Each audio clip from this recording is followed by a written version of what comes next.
Anybody who's a subscriber is able to tune in. Yeah, so I'm actually streaming on YouTube, Facebook, Twitch, and Twitter. Cool. And so anyone that's subscribed can see it. So we're live now, good to go. Right. Welcome to the Couch Jam live stream. I got Mark Lowe here watching the Mariners game, Mariners versus Brewers, with Bryce Miller on the bump, DL Hall for the Brewers. So first off, thank you for joining me today. Yeah, absolutely. Thanks for having me. And then big shout out to Playmakers Sports Bar and Grill. They've got 3 locations: Bridgefield, Washington, Battleground, and then Hazelden is going to be opening soon. So big shout out to them. If you're in Southwest Washington, come check out Playmakers Sports Bar and Grill to watch some games. Yeah, So go Imps. Yeah. So to start, I guess we were talking about, just today it was announced that Shane Bieber and also Spencer Strider just underwent an MRI, and there's UCL damage there. So we were talking that it might be the pitch clock. You think that? I mean, that's an instant speculation of mine. That's a lot of injuries on a lot of elite pitchers. Throwing a lot. I mean, they're obviously all starters, so there's more usage. But that's the thing that rings a bell for me. Is you got more pitchers or more pitches being thrown faster. Yeah. And I don't know. That's the only thing I can wrap my head around. Yeah. Only thing that makes sense. Yes, pitchers get hurt all the time, but not at this rate. Yeah. And that's the one thing that changed. What was that, 2 years ago? Yeah. We started doing that, and you could probably look at the numbers and see the difference and the uptick in injuries. It for sure has. And it's sad to see because it's the face of baseball. You want to see those guys pitch. Right. So Spencer Strider is the best pitcher in baseball, arguably. Disgusting. Yeah. Yeah. I don't know, something to monitor and something kind of to pay attention to. I really hope that's not the case because I don't know how you can change that. We got to wait 5 more years. Yeah, I know. Next bargaining agreement. Well, and all the rules that they've been adding are to speed up the game. Yeah. And so they're not going to back it up. Yeah, no. And this is my thing on that too is you want to speed the game up. I think the game is way more fun to watch faster. Like sometimes I don't catch the end of the game because I get home from the facility late. I'm like, oh, I got 1 inning to watch. Sweet. Yeah. But at the same time, let's say you're going to a game, you're paying more for the prices, the price of tickets now. Right. And you get there, like say I take my family, I'm there with my son and my daughter and my wife. I'm like, this is an event. I want to do this. And you get there and it's over in 2 hours. I'm like, what is going on in my life that is so fast paced where I can't slow down for 3 full hours and enjoy this game with my family? If you're going to a game, it's for the experience. You're not seeing all of where the pitches are going, the pitch shape, all those details when you're watching it on TV. If you're watching a baseball game on TV, you're realistically probably a pretty dedicated fan. For sure. You're not just a casual that's like, oh, a baseball game's on, I'm going to watch 3 hours of this. It's like you're dialed in to watch your fantasy starter or your team that you've been watching your entire life. Yep. And you're wanting to watch the entire thing. That's right. Yeah. So totally from the couch, the game is way better. Yeah. From the seats in the stadium. It's for the experience. Yeah. It's pathetic. It's sad. Like I remember we went to a Mariners game 2 years ago and we got up, my son needed to go to the bathroom. We needed to get, a couple hot dogs. We came back, we lost 3 innings. Like we left in the 4th, we came back, it's the 7th inning. I'm like, really? Right. Are we joking right now? I mean, it's good, but I don't know. Pitchers are getting hurt at an extreme rate right now. I don't know if it's worth that much. But who am I to judge? It's one cool thing about T-Mobile Park is that you're able to get so close to the bullpens. Yeah. And so every time I'm up there pregame, you're able to get right behind the catcher with the chain link fence right there and watch exactly what the pitcher's doing. It's really cool. And then you never hear fans yelling at you. That was great. Yeah, right. Man. Breathing down your neck. Yeah, right. But it's kind of cool. I mean, there's very few places that have that experience where they're right next to you. Yeah. So as a fan, how cool is that to see the best on the planet? You're 2 feet away from them. Right. They're kicking dirt on you. Yeah. Tossing a ball. Yeah. Yeah, I was telling somebody today, I was, up in the big leagues for over 11 years, and I never once went to Miller Park. Really? Yeah. I don't even know how that's possible. It's because, I mean, have they changed? They've changed it so that every team plays every team now. and they go to their Every other year they Okay, switch. cool. Yeah. That So would've that's been really great. cool. Yeah, never went to that one, and I haven't obviously been to the new Braves. There was one more I thought I hadn't been to. The new Mets. I've been to the new Mets. Citi Field- I Citi pitched at Field? the old Shea. Okay. But gosh, that field's been there for a while now. Miller Park. Yeah. Well, what was your favorite field Oh man, that you played at? the old Yankee Stadium had a different feeling. You got goosebumps when you walk down. So you into played at the tunnel. new Yankee Stadium too? Yeah. Okay. They're both just amazing. I don't know. When I was growing up, the Yankees were just a threat, so you grew up watching those big bombers. Yeah. And so whenever I walked into that place, it was special. There's some history. Here we go.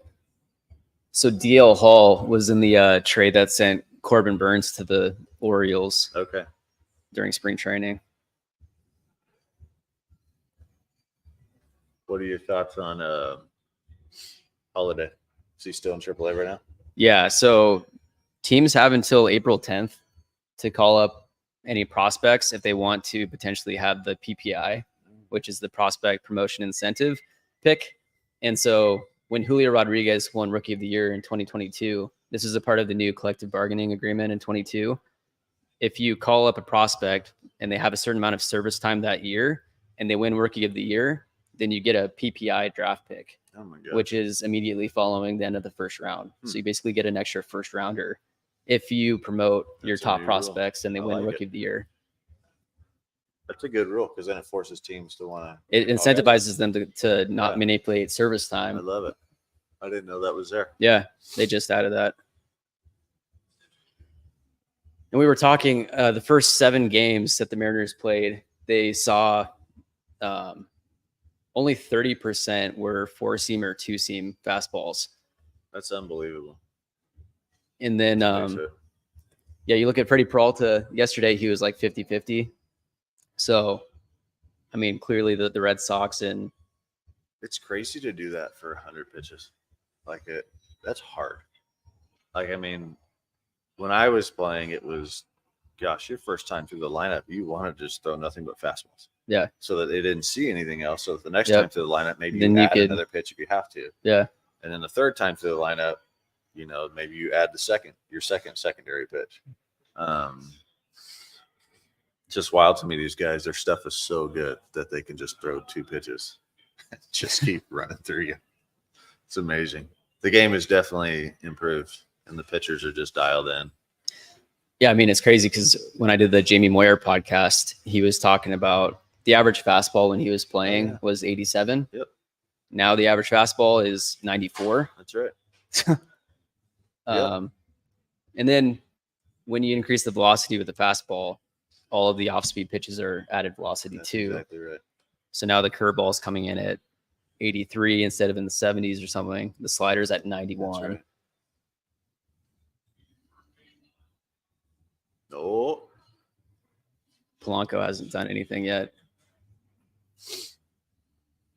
those are the ones on TV that look like they're smoked. Like got them under the barrel a little bit. Good pitch.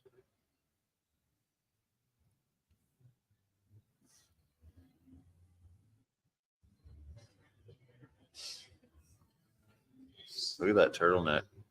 It's aggressive. Haniger? No, the one that Hall's wearing. Oh yeah, deal. See the show close up again. And then also at the same time, like Look at this thing. yeah, It's must as be a old little, school as it must be gets. a little chilly in there.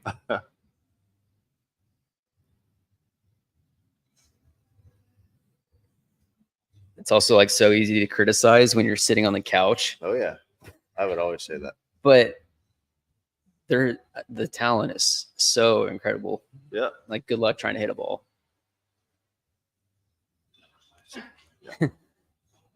Thank you. Sure. Yeah. Thank you. Thank you very much.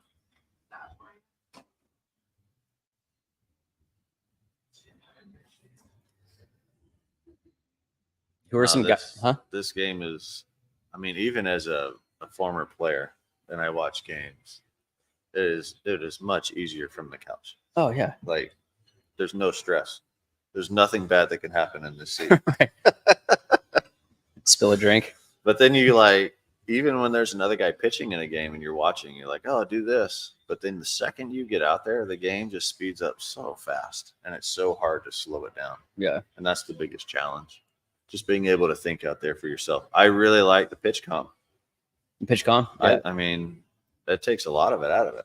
It's like Sign sometimes you just say stealing. whatever comes through. That's what I'm telling. Yeah. And then it's just execution. Yeah. So there's way less thinking involved. Shaking off and all that. So I shook off a lot.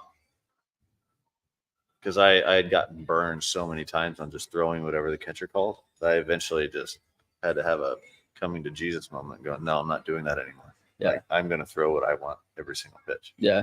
And I'm going to shake until I get it. Do you shake sometimes just to mess with the hitter? Oh, for sure. It's like just to get them guessing, you're cycling through everything. Even if it was the first sign that came down, I was like, nope, I don't want that. Next sign, Right. no, different location, no. So then I step off. The catcher goes back there. He's like, I don't even know what to put down. Puts the same sign down. Like, yep, that's what I want. It's like, can we get a sign for that where you're just going to shake? Yeah.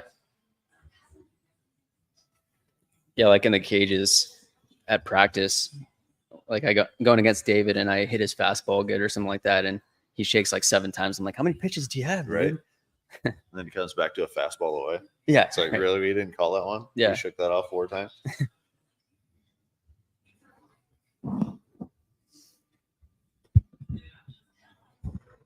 If you're on the stream, if you have any questions, comments, topics that you'd like to cover, let us know.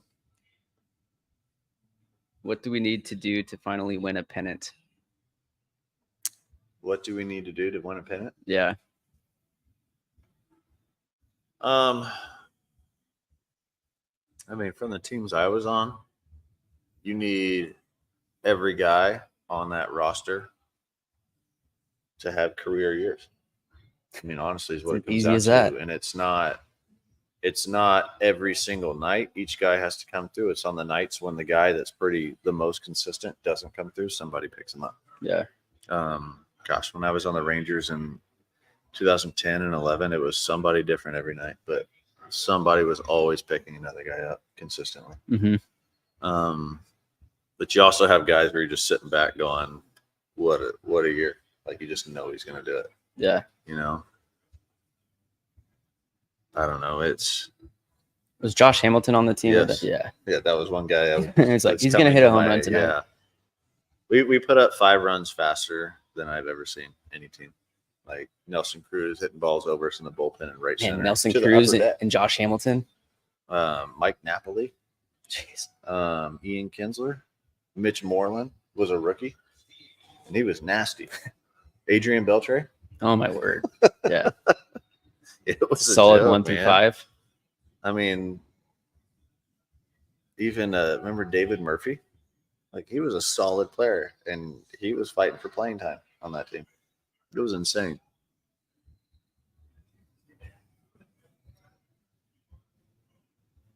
He's so nasty. So that was a splitter right there. Gotcha. And so Jamie said that he didn't even he never heard of tunneling until he was 10 years into his career. Mm-hmm. So was that something that you were actively thinking on, or were you just? No, man. Like, I didn't even think about it. Never. I mean, until I played with Trevor Bauer before he was, I think, in the big leagues, before he got his call up in Columbus. Okay. And he would have the slow-mo camera like right at his release point during his bullpen sessions. And every ball he wanted to make sure that came out of the exact same spot. And that was the first conversation I had with somebody about it. And that was 2014. So 8 years into my career after getting called up.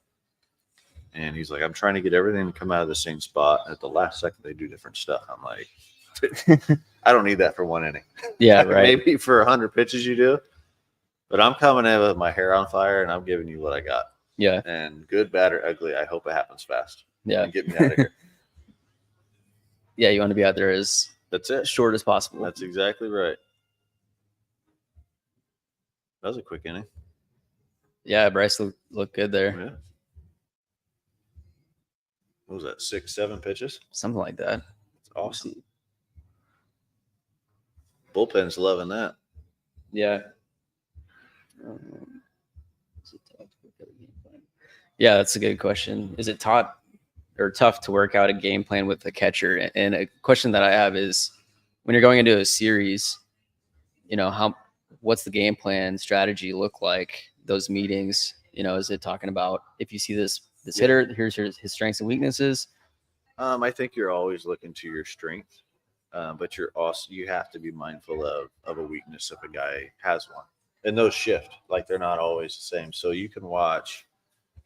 One of the best I ever had was Mike Maddox as a pitching coach, and he would get to at the beginning of a series. We fly in, late that night. He would get to the ballpark like at 10 a.m. in the morning, and he would just watch video for like hours and hours and hours. Mm-hmm. And it wasn't just like 3 games before the previous series. It was like 3 weeks before. Yeah. He's watching the trend all the way through just to see what the guy's truly struggling on. Because you could trick people for 3 games, right, and not really know what's going on. But to have a hitter's if a hitter's weakness lined up with your strength, you knew that you had him.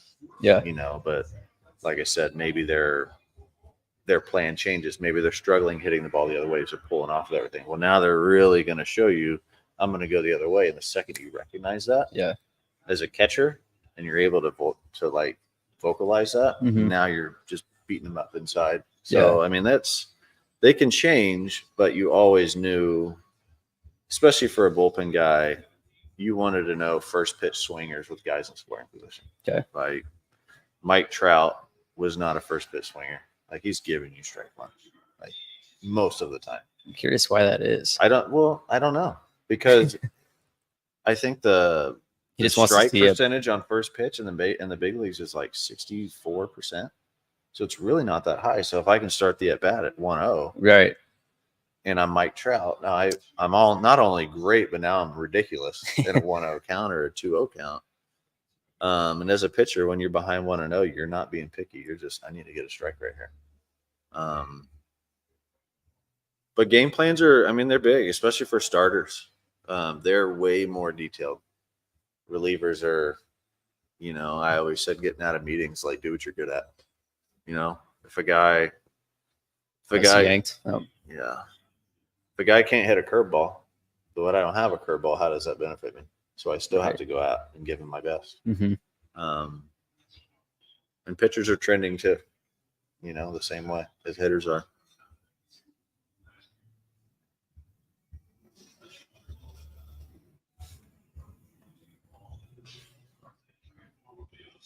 How's Calvin doing? 238? Yeah, I mean, is he better righty or lefty? He's been better lefty. He apparently put in a lot of work from the right side this offseason. Okay. But so yeah. Maybe a homer right here? Huh? Or so maybe a homer right here? Maybe. Are we going to call it? I think you just called it. Oh, that would have been awesome. So last year, 26 home runs lefty, 4 home runs again from the right side. Gotcha. What was the average? I didn't see the difference on that. Like 230 from the left side, and then like 216 from the right side. So not that different. He's a low average guy. He's got some pop, but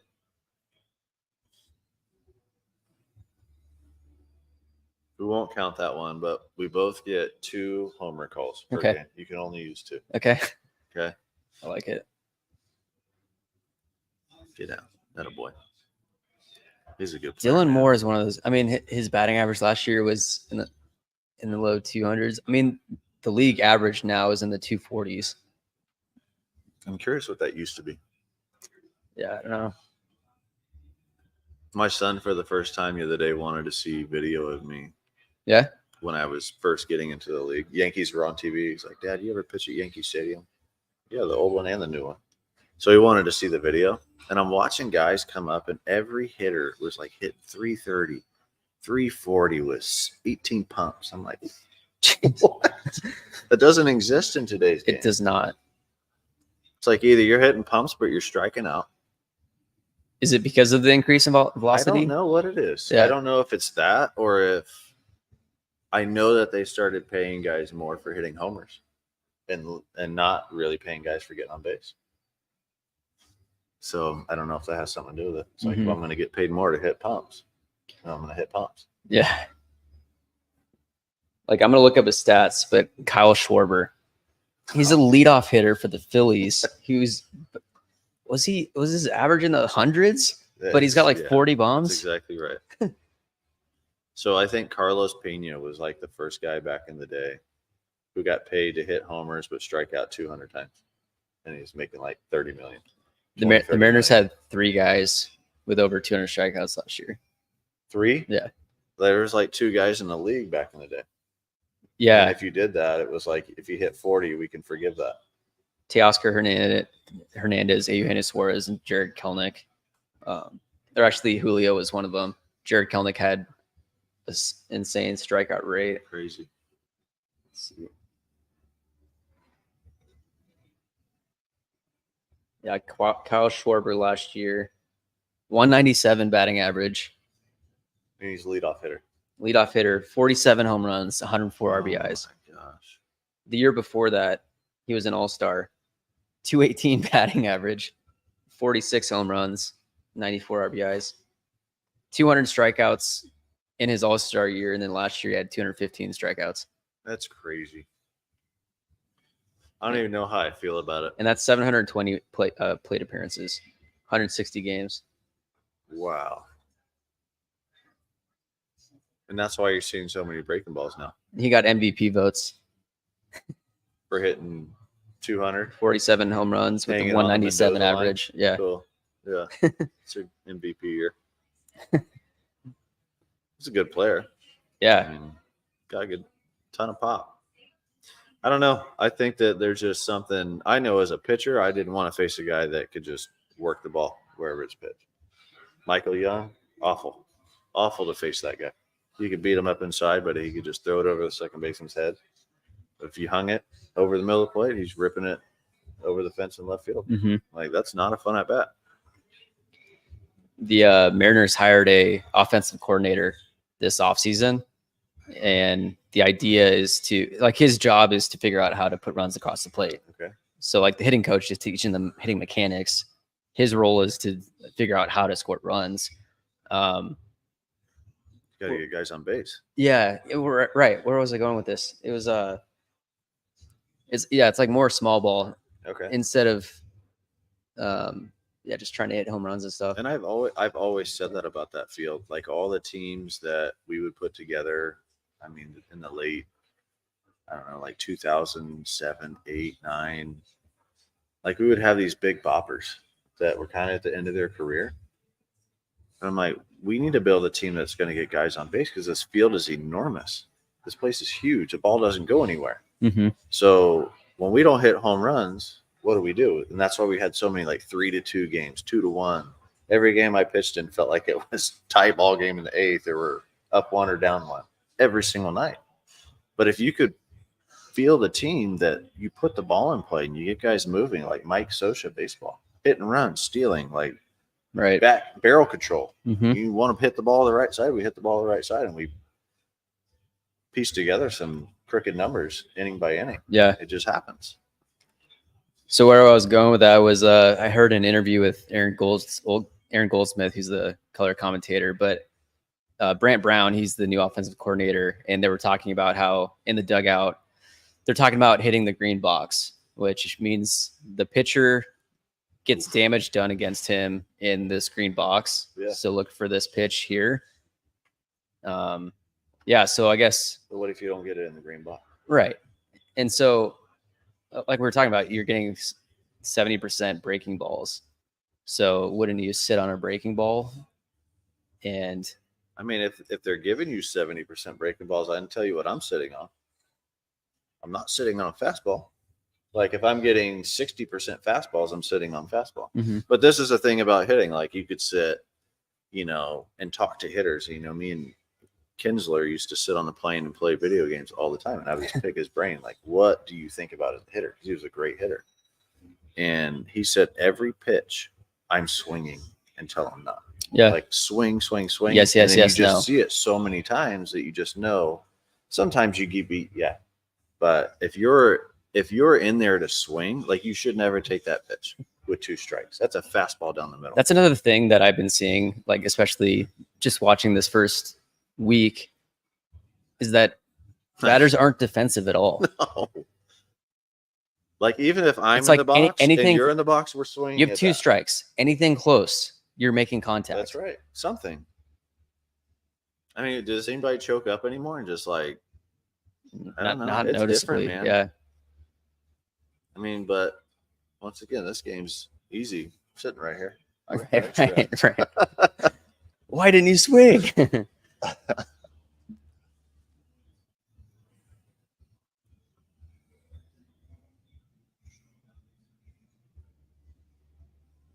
He threw a changeup there to that last hitter that was absolutely disgusting. The new splitty. Dude, splitters are ridiculous because comes out of the hand like tumbling. Mm-hmm. You're like, what's this ball gonna do? And then it's not consistent on exactly where it dives. Yeah. So it can go straight down, it can go arm side, it can go that way too. And you can manipulate that based off of where the pressure is on the seam. And like the Look at lower any splitters are lower spin rate, so it's like there's also the chance of a knuckling too. Yeah. What do you got on his drip? That's a big change. I like it. Yeah. That's a big thing nowadays. Yeah. I'm kind of digging it. I should have done more. Now that he's in his big gold chains. Now he's in his sophomore year, he can afford it. I mean, how do we know it's real? Right. Yeah. If he's smart. My style is I would make it look real, but it's definitely not. Yeah. Cubic zirconium, whatever, Yeah, diamonds. That's right. There you go.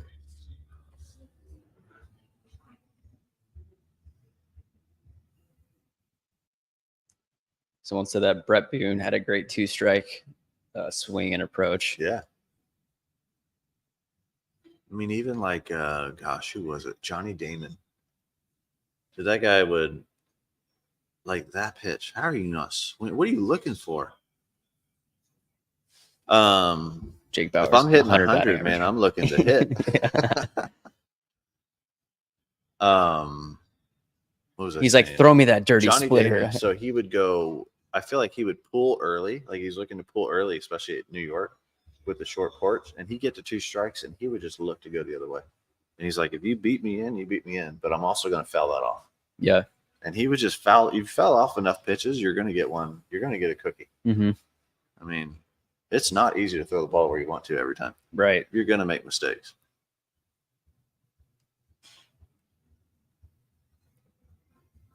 And that's where it's like watching George Kirby pitch is just insane. He has like a historic strike throwing ability, and he's throwing 95 to 100. Yep. Yeah. Let's see, going here. Just went heater up. I don't know if he was late on that. Those are hard ones to read. Splitter down and away, or he the way manipulate he took that fastball, man. I might go up and in here. Yeah, that's where he's going. Oh, he's deacon. Pick over. Yeah, if he's not catching up to the fastball. Well, he just took a fastball down the middle, so it tells me he's sitting soft. True. See what he does.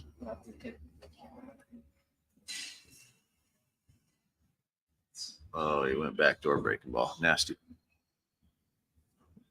Good pitch.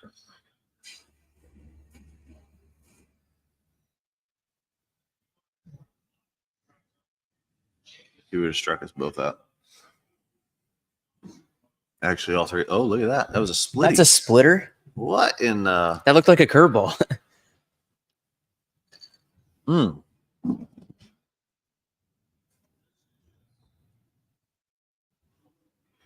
you go.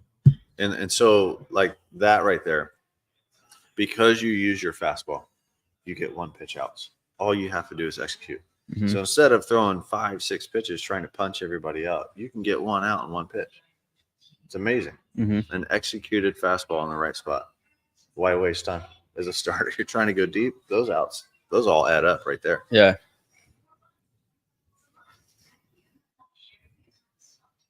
And then also having like a 4-seam and a 2-seam. Yeah. No, his Just being able to give stuff is ridiculous. Good mustache too. Yeah. When he came up last year, he came up. It was basically he had 1 pitch, which was the 4-seam fastball. Yeah. And it has like a super high spin rate and spin efficiency. So it was dropping less than other fastballs. But then you had to, dial in the other stuff.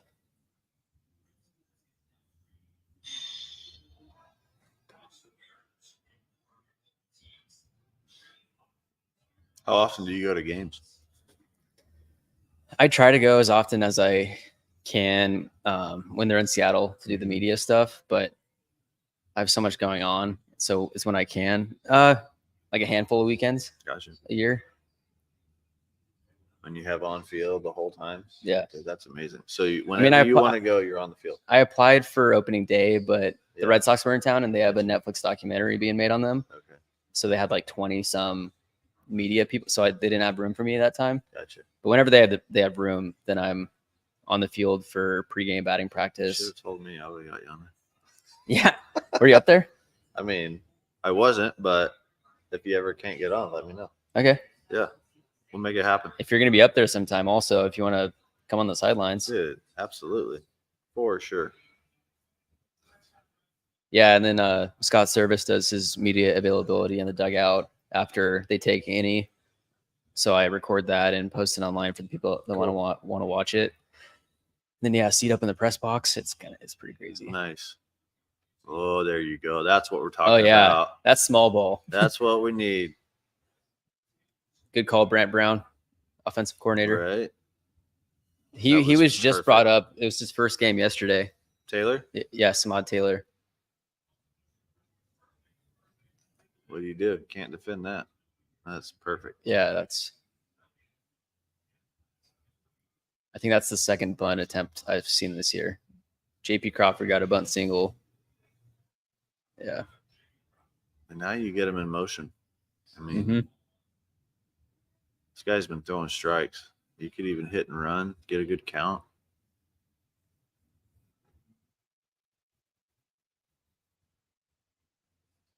Oh, Ooh. there he goes. You get to third. Okay.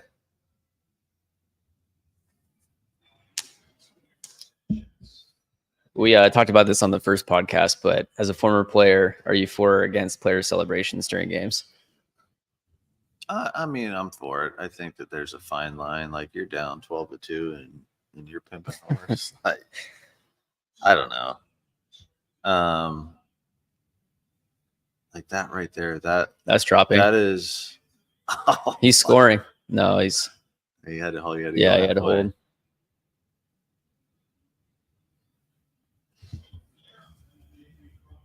That's a gift right there. Yeah.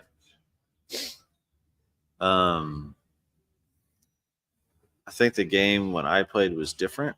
I think that we policed a lot of that stuff differently than how it is now. So it's hard for me to. So now you get ejected if you throw out a guy. Yeah, for doing that. I mean, even like I wouldn't like throw at guys, but when I was coming up, this is what I was taught to do. Here's my home run call. You're calling it? Yeah. Oh, let's see. One of my home run calls. When I would get a guy 0-2, I would aim at their hands, like the hitters in the box, and I would aim at their hands.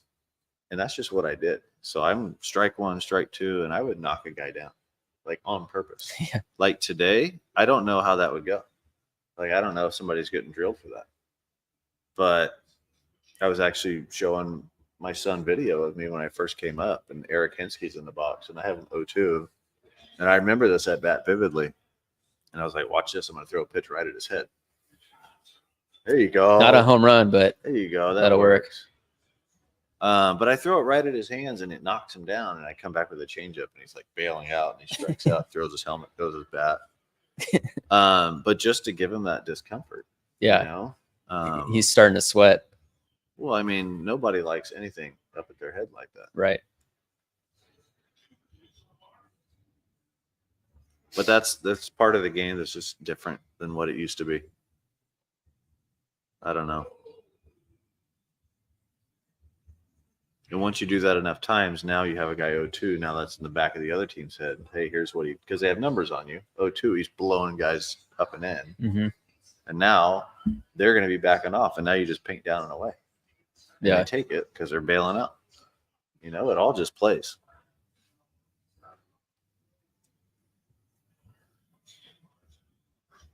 And so like part of my thought with the tunneling thing is that there's also, there's the arm slot tunneling, but then also if you throw a fastball down and away, then that's when you throw a slider off the plate. Yeah. Yeah. Tunnel off the last pitch that you threw.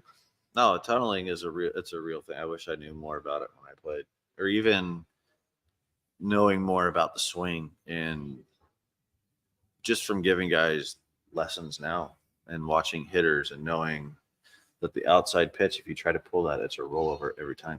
Mm-hmm. Like there's nothing you can do. You have to let it travel. And just knowing guys that are dead pull, all I had to do is throw a fastball down and away, and I had a ground ball to shortstop every single time. And I didn't have to throw a nasty slider 3 times in a row. Right. I just had to locate a fastball. Mm-hmm. Or if a guy that's looking to go the other way, I just had to pound him in all the time and just execute. Do they give you like a hard drive with all your footage? I have, there we go. It's an RBI. Yep. 2-0. I have my first year all on DVD, and the rest of them I would have to stream somewhere. I'm sure I could get a hold of them. But one of my teachers, my high school coach, he made it up to like AAA. Yeah. And so during class, I was a TA from one year. He would pull out the VHS tapes and throw it on TV. Right. He was like, I forget who it was, but some, big name guys that eventually went and did stuff. He's like, here's me striking him out.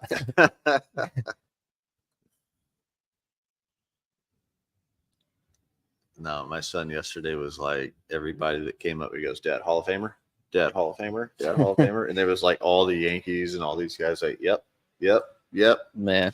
Just insane. The game was just crazy.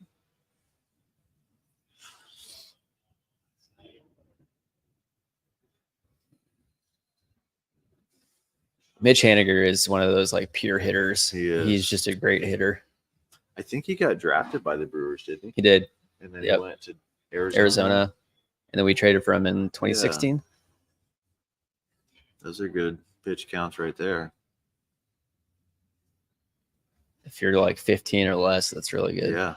Solid.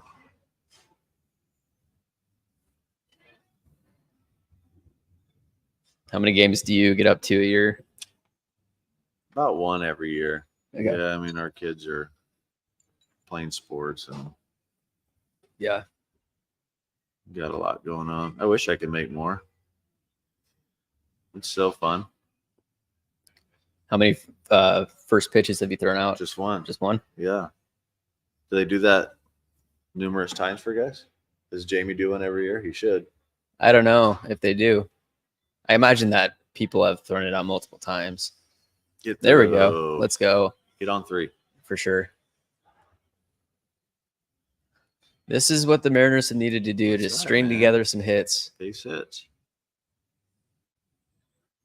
Base hits. One of the teams I hated facing when I was playing was the Angels. It was Mike Scioscia. Like, it was stuff like this. It's just base hit after base hit, getting guys moving, hitting behind a runner for on a hit and run. And it's amazing how fast runs add up. Mm-hmm. Just getting base hits.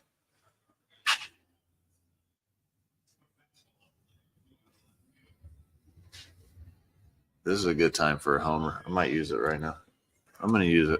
Especially with Mitch Garver. Yeah. He's since 2019, Mitch Garver is the best fastball hitter in all of baseball. Really? If you look at weighted on base average. All right. I'm calling it. Oh, if he throws him a fastball. Yeah. Even better than Aaron Judge and Juan Soto, all these guys. All right.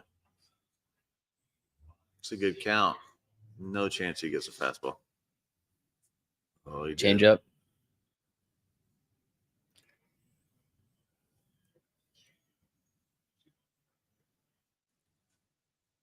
He was with Texas. Yeah. He just won a World Series with them. He's taken. You can see it in his face. Oh, let's go. He deked everybody. Haniger to third. There we go. He's going to knock him out in the third inning. Good job. I mean, you look at the Mariners lineup, and this is the first time that I've been actually looking forward to watching every player's at bat. Yeah. Because every player 1 through like That's 8, right. They can do damage. it can do something. Mm-hmm.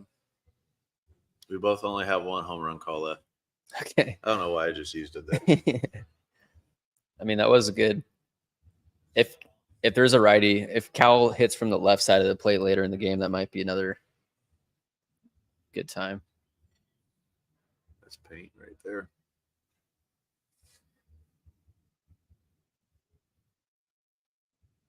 Do you know many other big leaguers that live in this area? I didn't realize some of these guys lived here.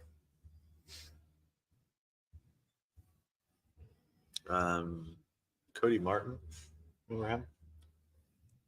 What position? He was a relief pitcher or starting pitcher. Okay. I actually didn't know he lived here until I was in Tacoma in 2017, and I'd gotten released from Detroit and signed. That's a good pitch. Signed with the Mariners for the 3rd time, and just went to Tacoma. And he's like, "Hey, I live in Vancouver." I'm like, Vancouver, Washington. I'm like, so I've been fighting to find a throwing partner for the last 4 years, and you've been living in Vancouver the whole time. So our kids go to the same school. Okay. I think he's a scout for the Braves right now. Really? Mm-hmm. Have you thought about getting a job in baseball like that? Not like that. Yeah. No. That would take a lot For of me, time. it's like I've missed so much time with my kids just playing that it would have to be perfect. Yeah. Like where my son and my daughter are going to get to experience something that they want to be a part of. Because they're both, they both like playing sports. And Oh, man. It's tough because it's a commitment, and we've got dogs and a horse and all kinds of different stuff going on around here that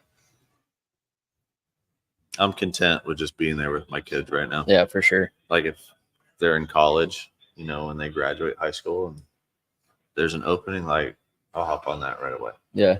But it also hasn't come up, so I don't know. Yeah. Haven't really had to think about it. Mm-hmm.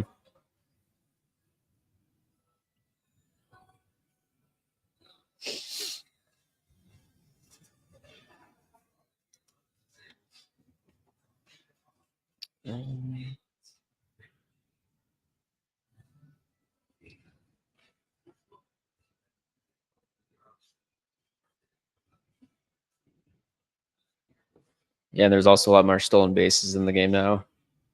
Yeah, it's pitch clock. So you can time it. I mean, especially like when And the bigger bases. that was one of the first thoughts I had when they talked about doing that. It was for safety. Yeah, but I mean, we're talking it's minimal. And it's but like still, that. How many Yeah. bang plays are there?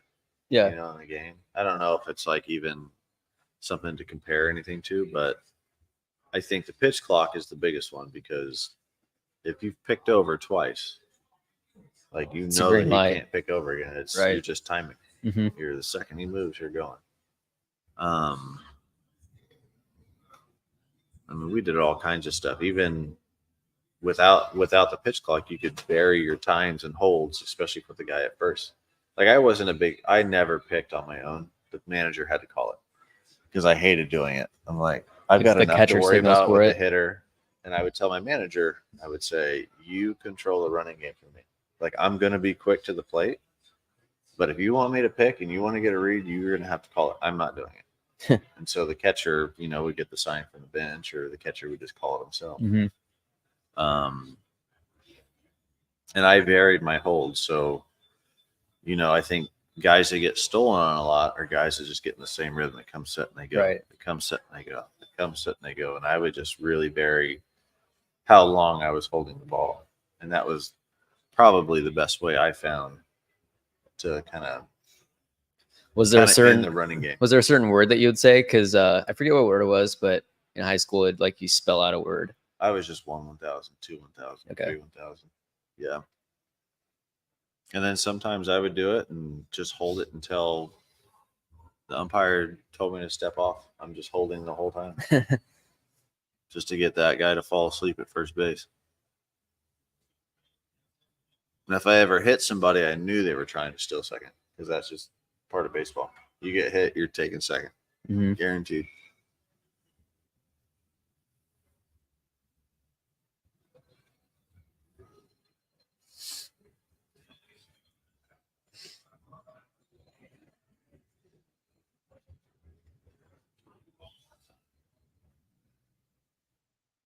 Look at that drip. He's just straight drip. He's got the hair going. He's a gold Texas guy. chain. Is he? He went to Texas A&M. Oh, there you go. Where's he from? What part? I would have to look that up.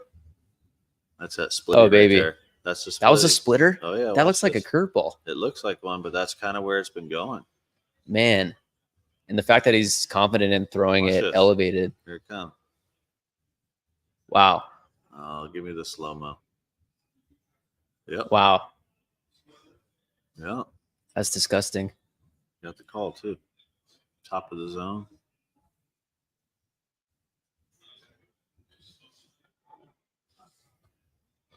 Four punchies and, oh, man. That was a two-seam.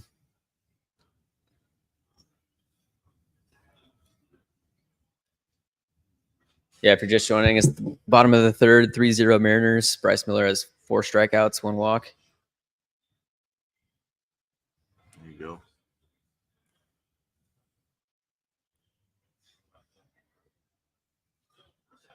Super big to score some runs and to throw up a 0 that following inning. Yeah.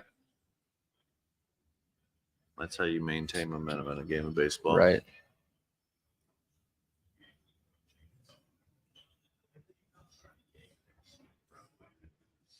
Were you superstitious at all?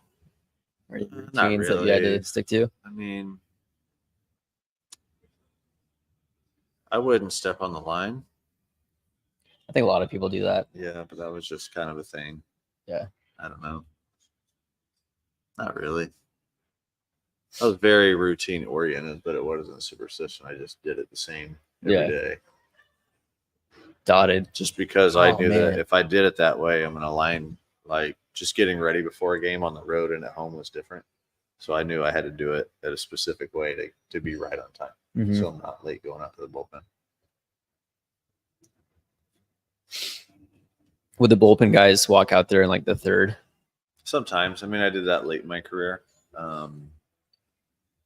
When I had established myself and I knew that I was going to be the 7th, 8th inning. So earlier you started out at the beginning of the game. Yeah.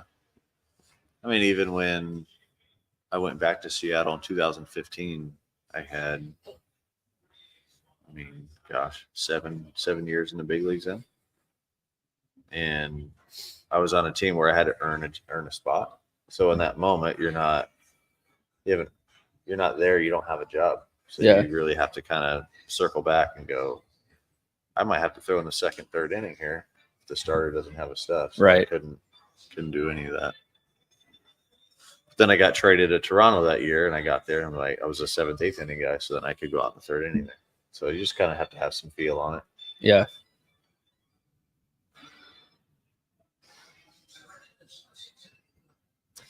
Here's another question. Did you notice the seasonal difficulty for the Mariners to score runs when it was cold, like at the beginning of the season? It has an effect.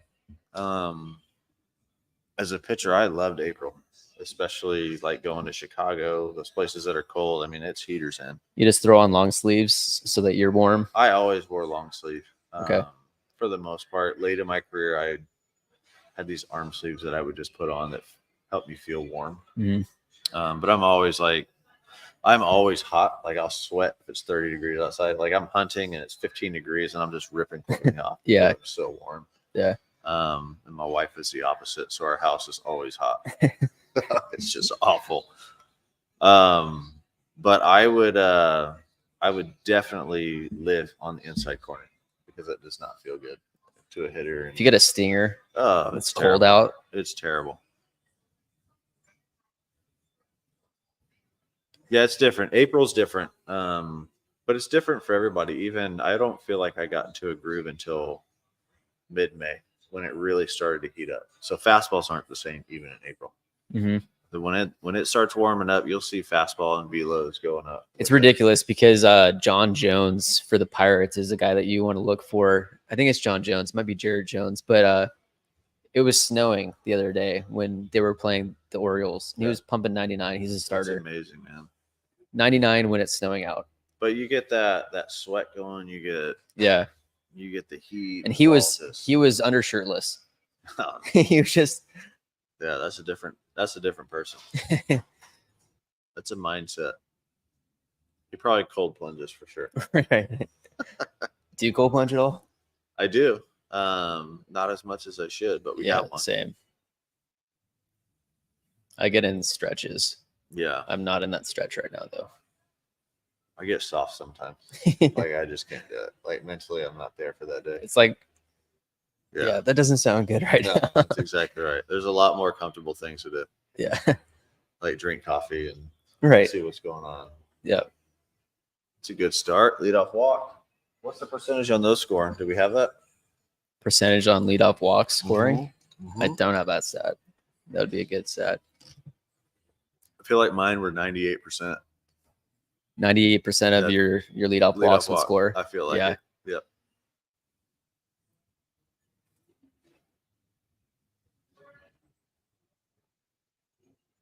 You got a good little change up.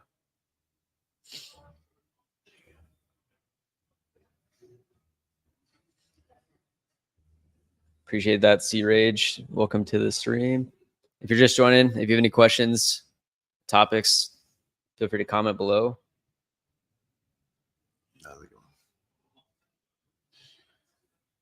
Two change ups. Oh man. You could go another one or you could. What do we got? Hey, what's going on? It's just a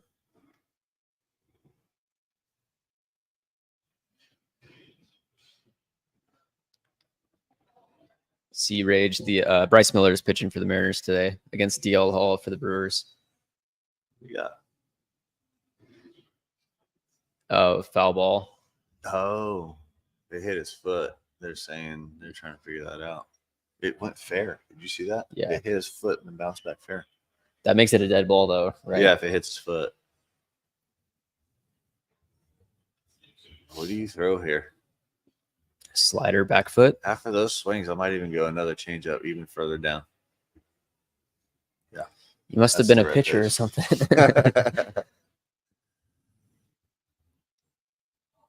Yeah, and then it's like you come in with a game plan, and then you just have to change that based off of how they're reacting to certain pitches too. Yep. Yeah, I mean, that's the best way to decide what you're throwing is to read the hitter. The hitter will tell you what he's looking for. Yeah. If he changes that mid at bat, then sometimes you get hosed, but that's what get hitters do. Smod Taylor, another drag bunt. Or you could use your Maybe home run ball here. Maybe you drag it down third base line this time. Mm-hmm. That was a little push bunt first time.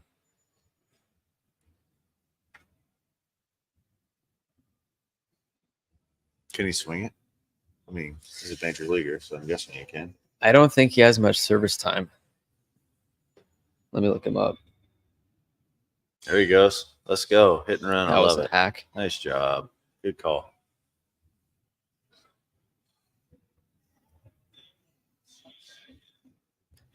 Yeah, I don't know if. See, that's what we need. And then now you just. I don't recall in the past few years like hit and runs. So that might be part of. I like that though. Yeah. See, he was trying to shoot it over to second base with that swing. Did you see that throwdown? Yeah. He was going right here, just trying to inside out that and hit the 4-hole because the second baseman was moving on that. I like it. I mean, that's. Smod Taylor played in 31 games last year for the Royals, and then this is his second game this year. What do we got now? Catcher interference? Hitter interference?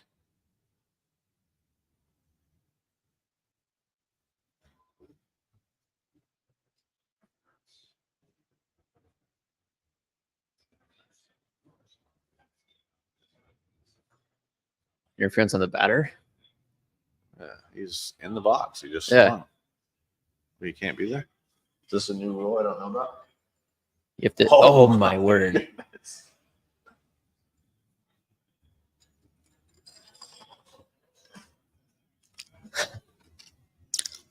That'll get the heart pounding.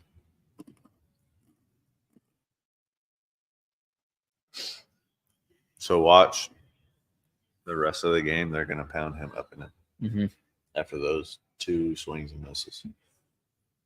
He missed 93 down the middle. Yeah, and then just up and in a little bit more. Can't catch up to it. Yeah.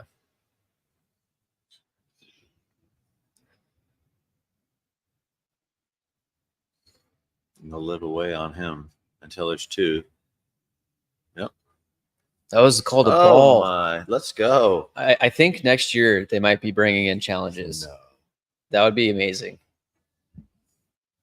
Then Angel Why not? Hernandez has nothing to complain Right. about when When he doesn't make the playoff roster. they have it in the minor leagues right now, and either the batter or the catcher or the pitcher just taps their head, and then it goes onto the jumbotron, and Oh it's wow! like the tennis slow motions. It's like that. And if it's touching, it's If it touches any part of the strike love zone, it. it's a strike. See, he should be 2-1 right now. Yeah.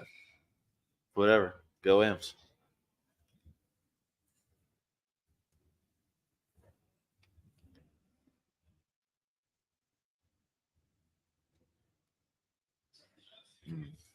Crawford wishes he could swing at that one. That's in his. It's in his wheelhouse right there.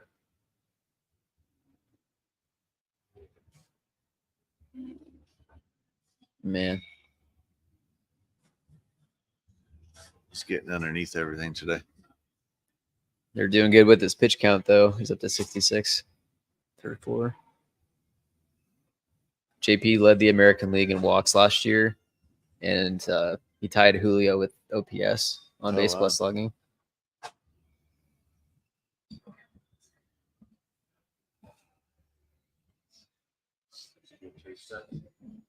Yeah, go for it.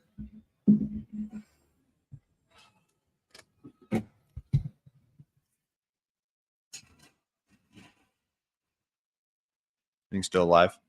Still running? Yep. All right.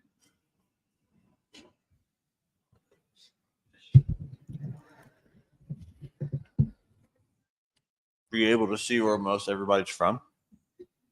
I'm not able to see that part.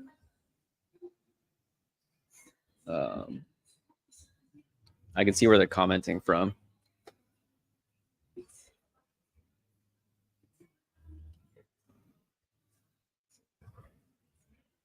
Yeah, so right now it's the middle of the 4th inning, 3-0 Mariners. Bryce Miller with 4 Ks, a walk. I think no hits. Let's see.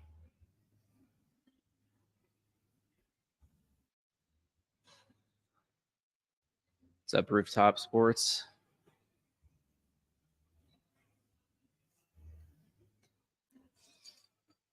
Seems pretty sweet. Got some drip. It's a Yeah, chain. it's your Bryce Miller. Yeah. That's a chain? Yeah. No, it's not. Well, it's plastic. Oh my gosh. Look at that drip. So That's great. yeah. So I got my first Couch GM client. Yeah. And What does that mean? Couch GM client. so someone watches my YouTube channel, Yeah. and I've been putting mortgage lending commercials for me Okay. in my videos. And so he watches my channel and reached out to me, and I ended up helping him buy a house in Olympia. Yeah, that's awesome. So I referred to a realtor up in Olympia, and then that realtor got me that chain after we closed the deal. That's amazing. Yeah, it's pretty sweet.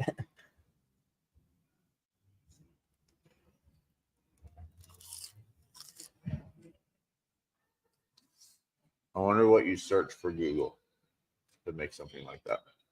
Like what you search on Google. Yeah, what would you have to search? It's called Big Head. Big head? Yeah, something like, let me look it up.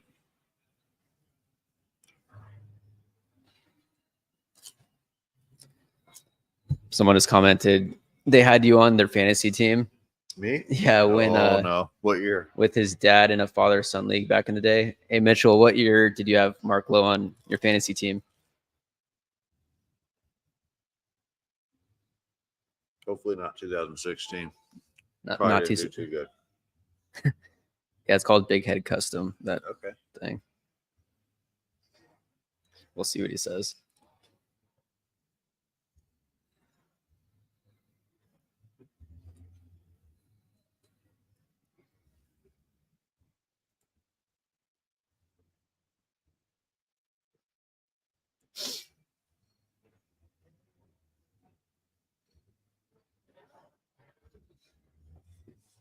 So this situation he's in right now.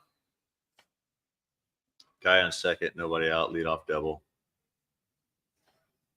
It is like my perspective on that as a pitcher was that guy in second scoring, like, and just get this guy. Yeah. And you're just taking it one hitter at a time, and that's how you keep the crooked number off the scoreboard. Yeah. And you'd be okay with that 1-run score. yeah, I mean, you're still up 3-1. So what? Yeah. I mean, you get 1 run off me. So what? It's gonna happen. Mm-hmm. But if I sit here and I try to keep that guy from scoring in a 3-0 game, like, it turns into a crooked number.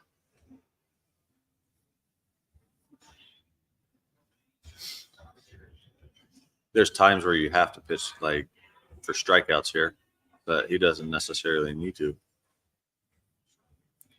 What does he go with? I don't know. Probably that splitty. He's had good success with it.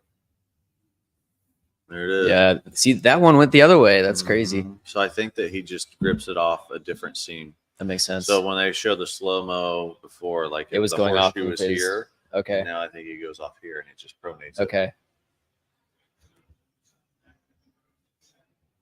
Might throw it again. Oh, he went up. It'll work. Staying in the yard. Throw him out, Julio. Yelich hit a bomb yesterday. It was 2010, he said. 2010? Just heard a lot of that year. Really? Yeah, that was the year I got traded to Texas. Okay. Yeah.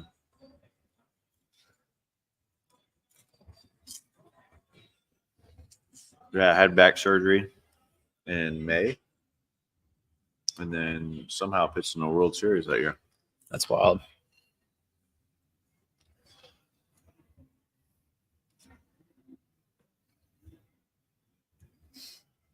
You were traded from the Mariners? Mm-hmm. Yep. Yeah, me and Cliff Lee went to Texas, and then Oh, right. Okay. Justin Smoke, Blake Bevan, somebody else came to Seattle. Okay.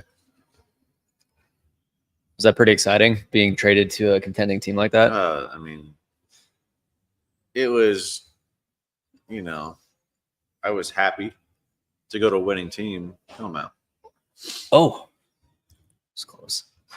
But also sad to leave the team that I only knew. They drafted me and got called up, and they were invested in me. Mm-hmm. And I love the organization. But you play the game to win the World Series. Right. So I went from last to first by hopping on a plane. Yeah. Didn't have to do anything for that. He said you were still in the Mariners, so maybe 2009. Okay. Yeah. 2009 was a good year. Did he win? Did you win your fantasy league, Mitchell?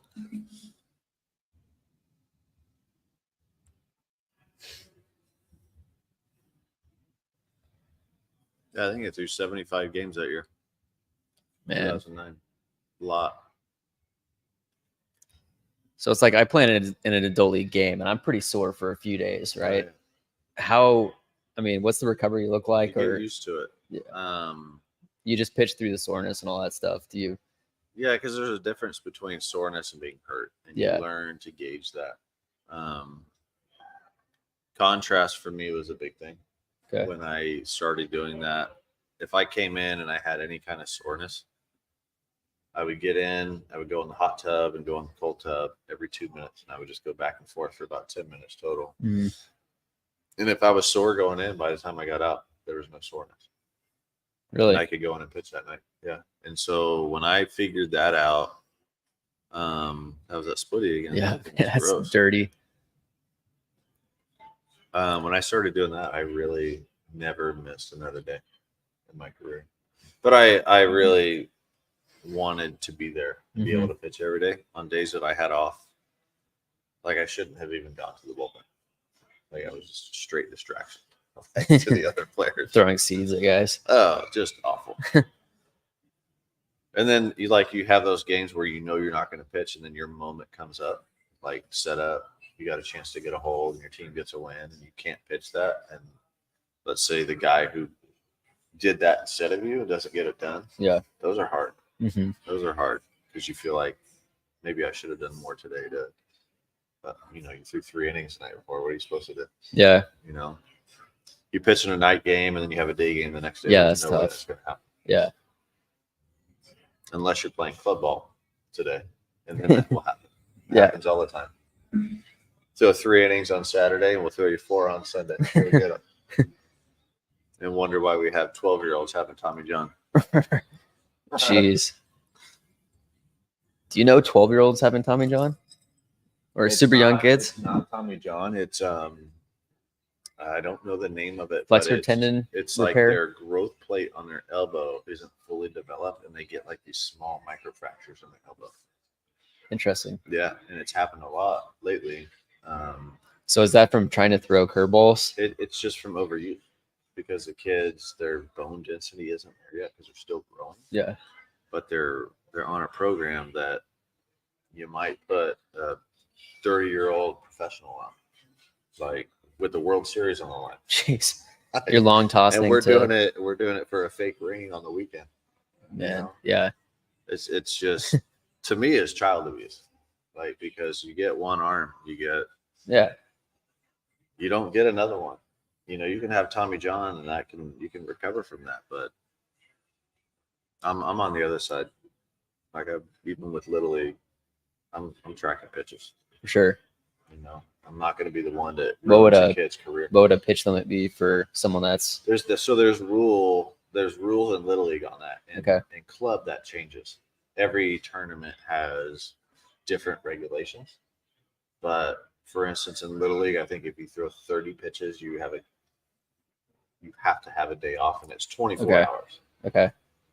Like if you go and you play in a standard tournament, they might say, well, if you throw 50 pitches, you can throw the next day, no problem. So it changes based off who's running the tournament. Gotcha. But at what expense? At the expense of these kids staying healthy and At the expense of playing deep into The rest of their life having That's to exactly right. Yeah. So I'm on the opposite side. Like let's take care of them. For sure. Let's nurture their ability, and so they have an opportunity to possibly do something like this one day. Right. This changeup was gross.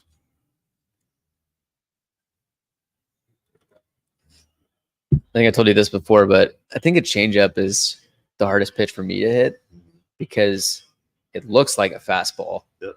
It's so hard to, like, I can hit curveballs and the sliders are tough too, but the changeup, it's like, if you have a good changeup, Yep. it looks like a fastball with the spin for the most part, unless you're Right. throwing a splitter or something like that. The splitters are insanely hard to hit too. It's all arm speed. So the thing about a Yeah. splitty is like you can keep that same arm speed in it. Right. You can't. It keeps you grounded on it because you can't manipulate it. It's like if you don't have your arm speed, it doesn't do what it's supposed to do. Mm-hmm. Like you could cheat a changeup sometimes. But that's why it's so hard to hit because the arm speed is there, and you see arm speed on a fastball, Yeah. and it just doesn't get there. Yeah. You're like, why is it not at the plate yet? That's right. Yeah. But that also with that, if you've got like if you're hitting and a guy is just beating you on a fastball and then he throws you a changeup, now you're on time Mhm. because you're late and he just sped your bat up for you. Yeah. So there's two sides to it. There Right. is a wrong time to throw it. Right. It's not when you're blowing a guy's doors off and he's late. It is not Right. a changeup time. Yep. Changeup time is when a guy is turned on a fastball and he about killed his third base coach Right. or a fan in the left field bleachers. Yeah. Then it's time to throw a changeup because now he's going to be even quicker on the changeup. He's way out front. Right.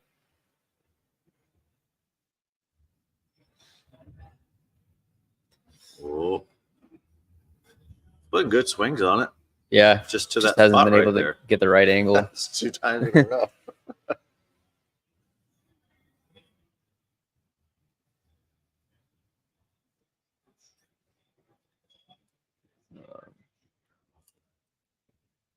What do I think of Josh Rojas pitching at times? How often should we use him? We should use Josh Rojas 0 times pitching. He's a second baseman, or he's playing third base for us. But what do you think of position players pitching? I mean, Man, when it happens, it's the game's out of hand. right. So Nice. There we go. And also, mean, we talk about all these injuries, and then the league is reducing the amount of pitching spots that you can have on your roster. And Spencer Strider actually had a statement like 5 weeks ago. I'm going to read it real quick. So Spencer Strider 5 weeks ago, he said there's an injury epidemic in the game regardless of velocity. If anything, the league is making rule changes despite an injury epidemic that could very well be encouraging injuries, such as the pitch clock, limiting the number of pitchers on roster, how many pitching changes you can make, how many mound visits you can have. All those things are making pitching harder and potentially, I think, making health more difficult to manage. And then he said, with injury rates where they are, I don't know how we can blindly decrease the clock after the worst injury season in baseball, 100%. arguably without having a conversation about injuries. The league talks about creating more action on the field. Well, when the best players in the league are hurt, how much interest is there in the game? Yeah, that's exactly what we talked about when we just got started. Like that exactly. And this is coming from the horse's mouth. He's in the middle of it. Right. And this is before he had this injury, unfortunately. He's not on the couch. Right. He's in the battle. Yeah. It's insane. So I think that tells me that for him to say something like that, this is conversation that's going on between them, as players, consistently. It's not like he's going out there and just came up with this thought. This is something that's felt across the league. Yeah. He's just the one that went out there and said it, which I think is great. And that's the beauty of social media, is you can almost hold people accountable. For sure. To an extent.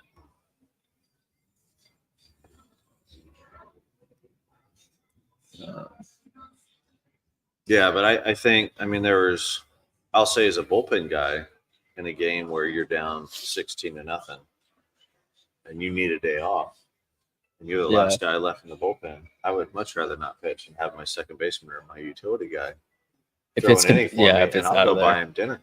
Like on the next road trip. Like, let's go. You're coming with the bullpen. I'm going to buy you a steak. That's and awesome. Lobster and whatever else you want. Like, just for picking up that inning, because those days off when you need them, like you just bought yourself 2 or 3 more days where you can go back to back to back because you got that night off. So it's a big deal. Yeah. But if you had to throw that night, now you're coming in the next day when it's a tight game and you have to take a day off because you just threw in a game that you shouldn't have been in. So, right.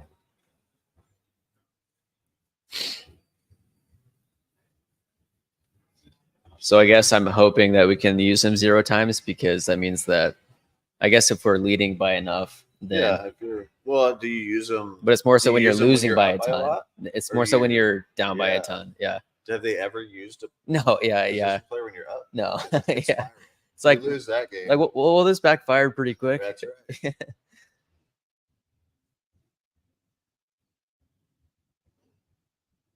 Oh, what a grab. Everyone has been complaining about Polanco and third baseman's defense. So that was big for Polanco right there. This game's easy from the couch, man.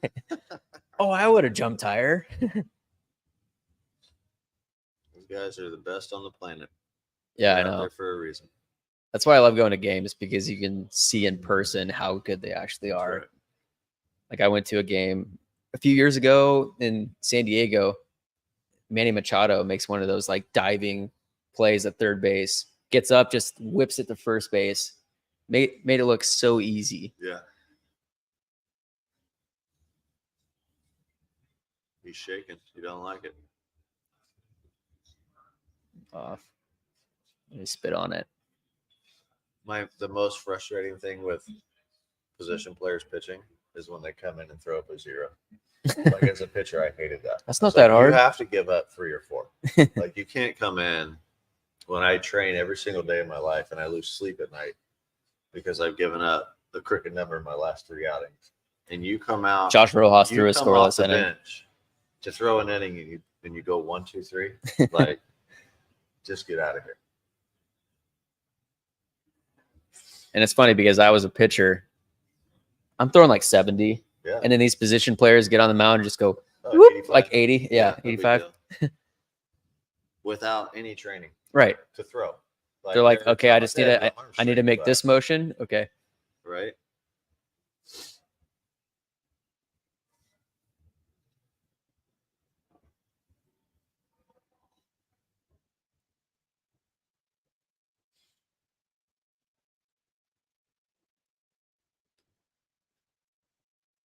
Starting to lose it a little Try. bit.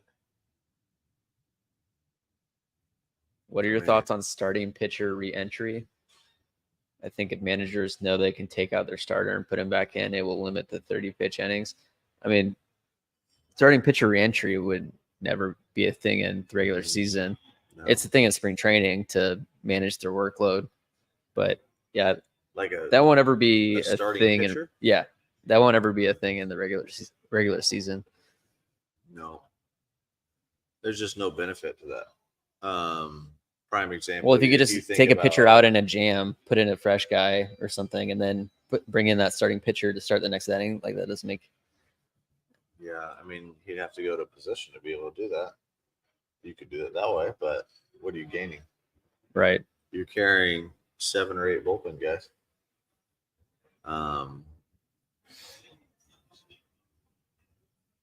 Think about it like even rain delays.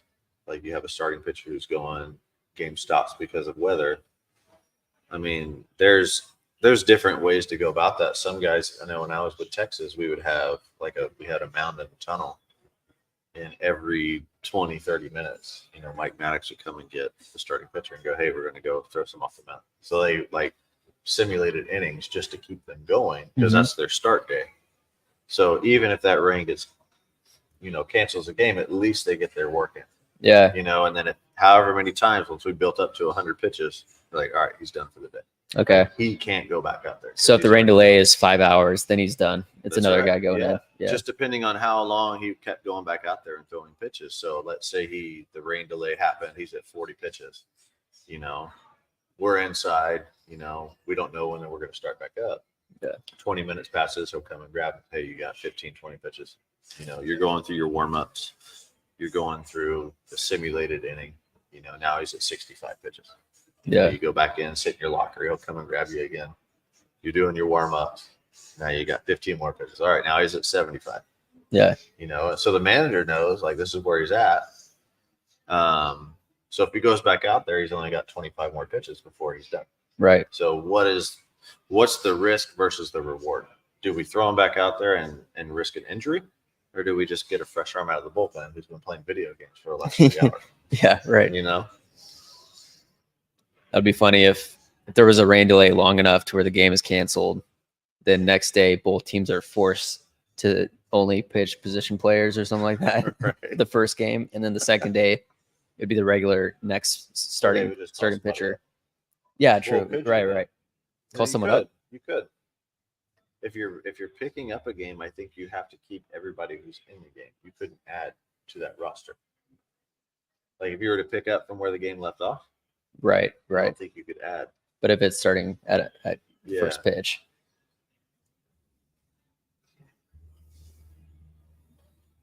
I'm reading swings right now to see who my next pick to click is. Yeah, you can go ahead and eat it if you want.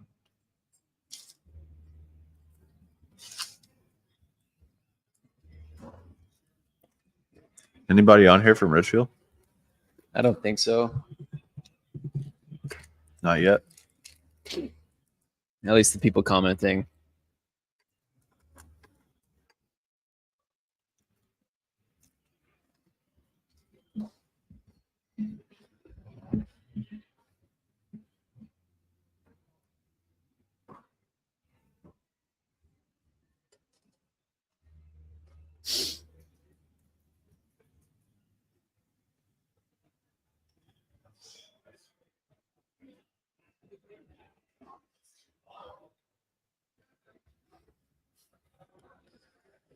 Right now it's the top of the 6th, 3-0 Mariners. Bryce Miller is looking filthy today. What we've noticed is that he grips the splitter differently, or that it has different breaking movements to where it'll break glove side and it'll break arm side. So he's adjusting his pitch on the splitter to move it glove side versus arm side. Just like unfair. Yeah, changeup's gross, man. It's his best pitch. Yeah.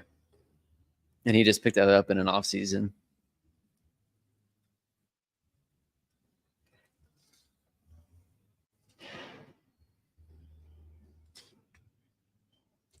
He also changed his he had a sweeping slider. There's this big movement right now where it's the sweeper.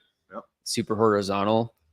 He moved the sweeper into a slurve so that it's more of a vertical instead of just horizontal, because he was talking about last year he only had 2 pitches versus lefties versus 5 pitches against righties because he couldn't throw the slurve or the sweeper to the lefties because it was an automatic take for them. The changeup that he was throwing was one. He could only throw the 4-seam and the changeup to lefties last year. Gotcha. He wanted something going. So then he down. added the splitter. Yeah. And then he changed it to the slurve to where it's a more vertical thing. It plays more to lefties too. It's funny because we always look for vertical more than horizontal.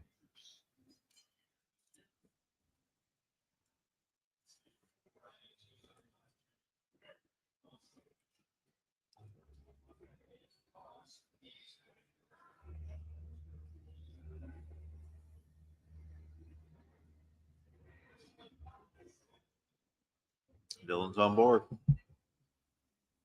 There we go. Reflect the Sun. You said your good friends live in Richfield. You eat at El Rancho Viejo a lot. That's awesome. You should come to Playmakers next time you're in Richfield. They have really good food, and they've got like 70 TVs in here. El Rancho Viejo. Is that the one down I think it's downtown Richfield. Yeah.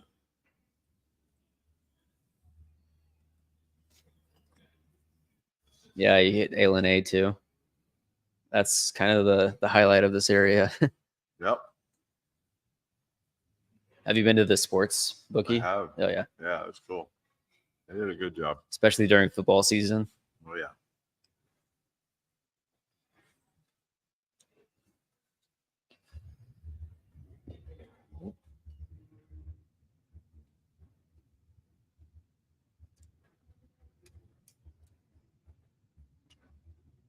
Just a food review. You get a double burger. Usually the patties are really thin. This is a real burger. There you go. These are fat. All of their food is really good. They have a lot of different selections too. Solid. Were you ever in a brawl? Not a brawl, but Some cleared benches a lot, clearing. yeah. Yeah. Usually diffused by the time we got there. Oh, yeah, you're running out from the bullpen. Like, Yeah. we should probably We go had a out there. thing when John Wetland was our bullpen coach. He was on a different level, just a different person. And so our plan was always, what did the bullpen have to do to block the other bullpen from getting to the field? So that's what we would always do. We get to Just run to the other. depending on where our bullpens were, we would try to navigate. How do we block them? So you're in different fields, and you're on the other side, like Oakland. They're on the other side of the field. How do you block them? Like, I don't know. We got figured out. Would he just sprint across the diamond? You're sprinting across the diamond to block them. Good, man. The first bench clear I was in the big leagues, it was 2000, maybe 7 or 8. 2008. Josh Hamilton was just kind of breaking into the league as like a superstar. I was with Seattle, and it was Richie Sexton was on our team, and there was a soft left-hander throwing, and something happened in the game. I don't remember what it was, but then the lefty threw a pitch up and into Richie, and Richie didn't like it. Is that when he charged the mound? And so he charged him out. Yeah. And so we're running. Oh, he's We're host. running next to Josh Hamilton. I'm like jogging, and I'm looking. I'm like, this guy's monster. I do not want to get anywhere close to him. And so we're walking on the way out. He's walking with us, and he was like, I didn't even know how to react. I didn't know how to respond. I go, dude, you're the biggest guy in this field. What are you worried about? I go, look at me. Yeah. Man. But most of the time, I don't know. It's nothing. Yeah, all There have bark. been some bad ones. All bark, no bite. Yeah.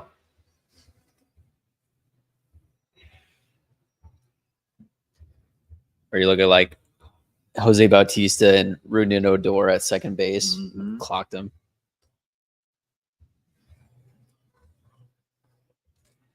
Well, I was on that Blue Jays team when he did the bat flip. Yeah. In the playoffs. Mhm. I don't think Rangers fans like that too much. Right. But that clip of you talking about the whole Batista bat flip got a lot of views and Oh, shares really? and stuff, and a lot of people have commented, and I mean even Rangers fans that commented saying, like, I think it's fine. You know, it's like you just gotta appreciate kind of what he did there, and sure. just it was Like it's- literally the first organic bat flip Mhm. where I was like, throw everything out. You did what you've been trying to do your whole life. That moment was perfect. That is a perfect time for a bat flip. Mhm. Like first inning, you go up 1-0. Probably not the time for a bat flip. right. Like who cares? We got 8 innings to play. Let's see.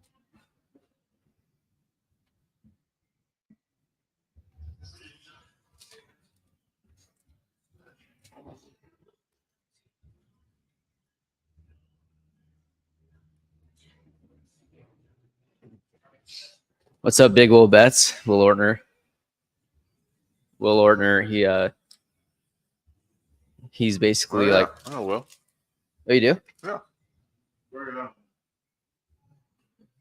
You want to hit that black button on the camera also on the front? Yeah, after you.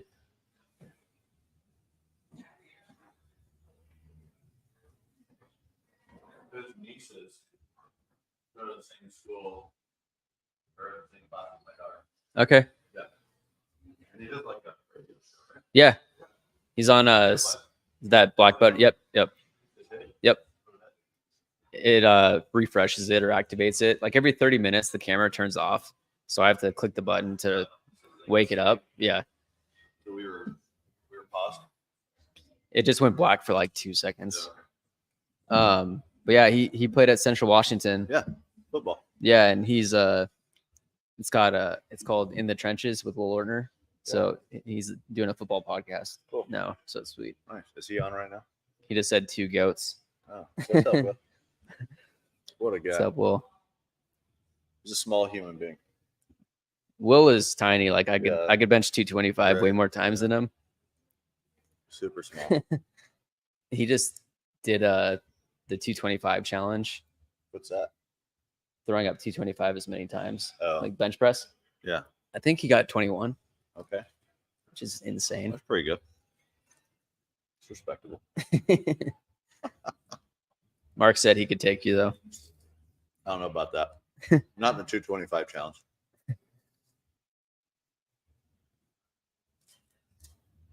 Oh, here it is. That's paint right there. Yeah, this has 30,000 views on TikTok. The Oh, whole really? Batista bat flip. Wow. Um, Good for you. It's awesome. I've had a couple that have gotten like 1 million views Oh, wow. on Instagram and on TikTok. It's just the luck of the draw, but Yeah. a lot of comments and people that are sharing it. So that's cool. Oh, man. Go sit Bryce Miller in his splitter. Go sit in the truck.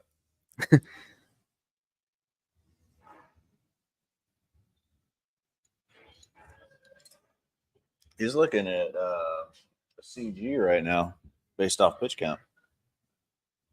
He's doing Yeah, he's only at 59 pitches, Oh, yeah. 1 out in the 6th. There it is.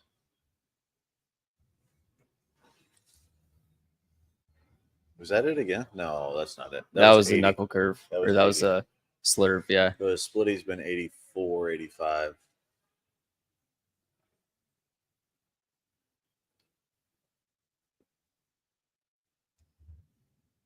There it was. Yeah, he's throwing a one-hitter right now. Is that good? It's pretty good. Pretty good. It's not a no-hitter, but He's not even sweating. Any sweat is just from his drip, all this weight on my neck. right? Will said all he can do is lift. He was never an athlete.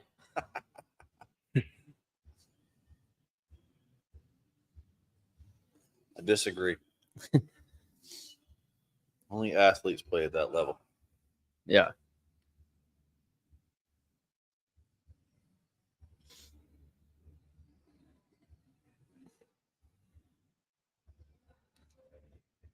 Oh, That's disgusting. that's the horizontal. I think, yeah. That's the sweeper. I think he replaced the sweeper with a slurve. I want to the first time I'm up there this year, I want to ask him about the slurve. Here it is again. No. Oh, it's paint. Come on, Angel.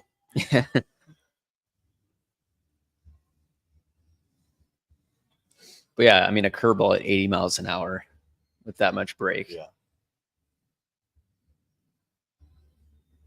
Oh, yeah. And then he dots it. So you've gone curveball away, fastball down. It's nearly Fastball impossible to up. hit in the big leagues. I'm going up again. Not in 2-2. Up and in? No, not in 2-2. Yeah, that's the right pitch.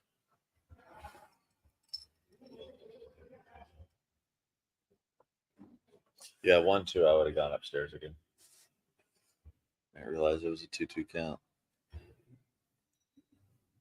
Look at that, 105 exit velocity on a ground ball.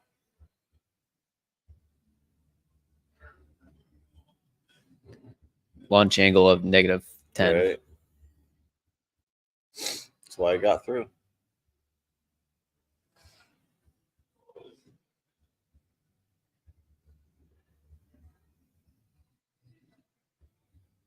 Just some long shoelaces.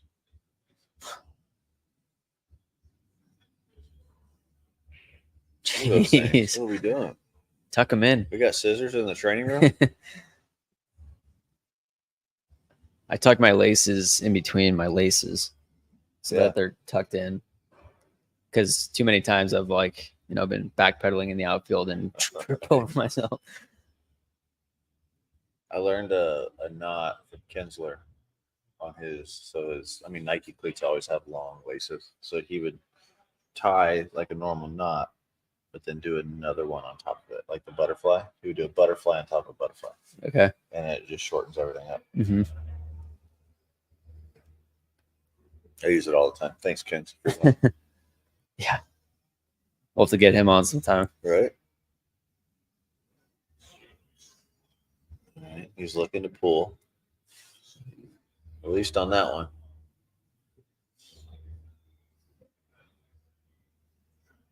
I don't know if he was late or not. It's hard to tell from this view.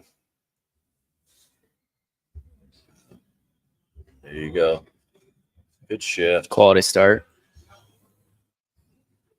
He's just getting started. Yeah. He's going deep. He's vibing.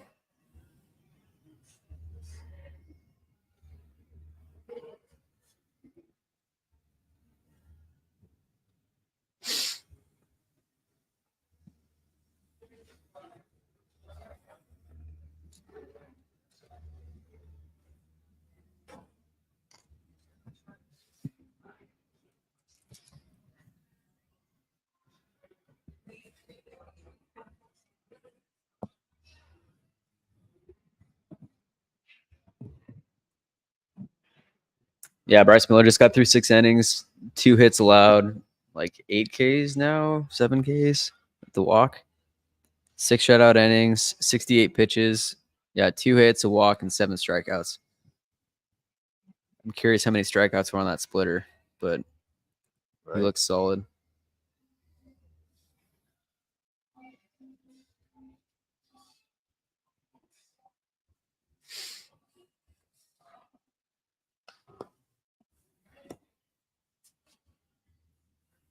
Splitter's working, man.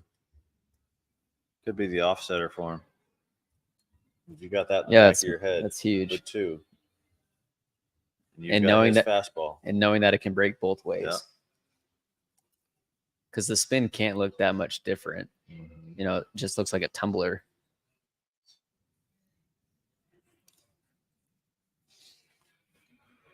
So I like that. The Rapsodo and TrackMan is so beneficial now. Here we go. We'll find out. Fastball. That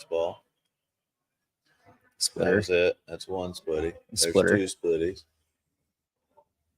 I don't know Slider. about that one.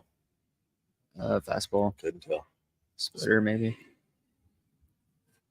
Yeah, they He's typically feeling have the it. graphics. Yeah.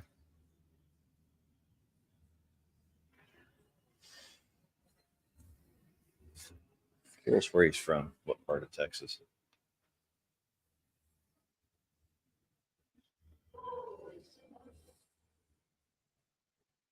Look.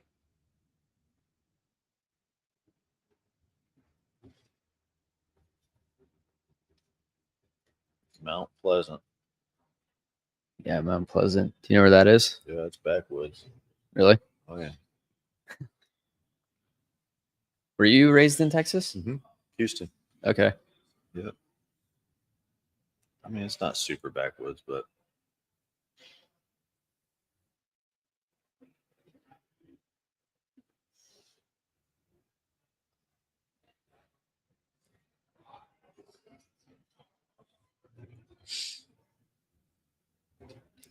Any updates on Gregory Santos or Matt Brash? It sounds like Matt Brash is closer than Santos. I think Gregory Santos was getting a MRI sometime soon.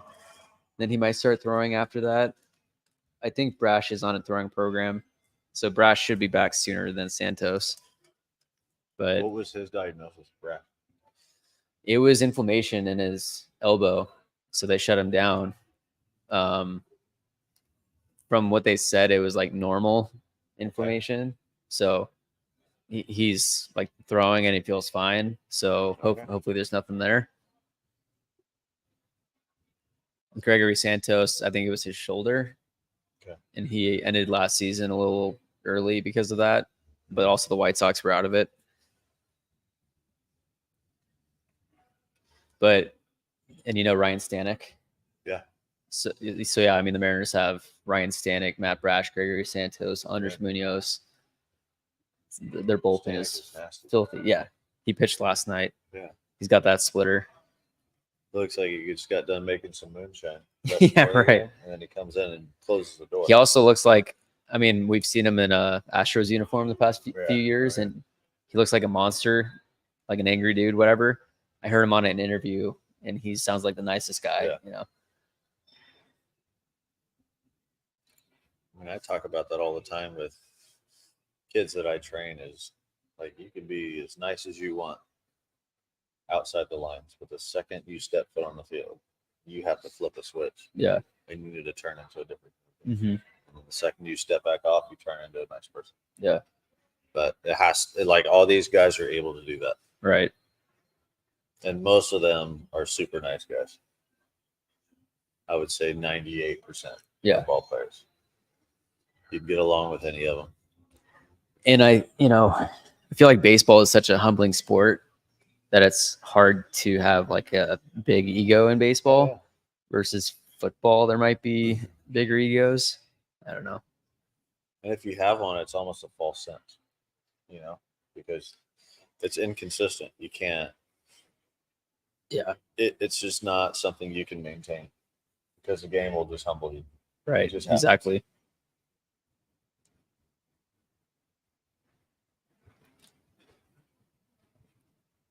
I don't know if you saw that first pitch, but he was like, that's something that I see from Julio. Is that the rain? Yeah. Wow. But it's like swinging out of your shoes first pitch at a breaking ball. I don't understand that. It's raining nails outside. Yeah, it's raining golf balls. We'll see if the Wi-Fi stays. Well, they must have a dish. Yeah. Might be able to get it here.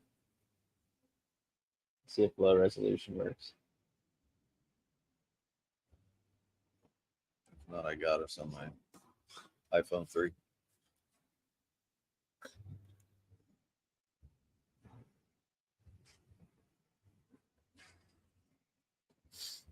There we go. Clutch.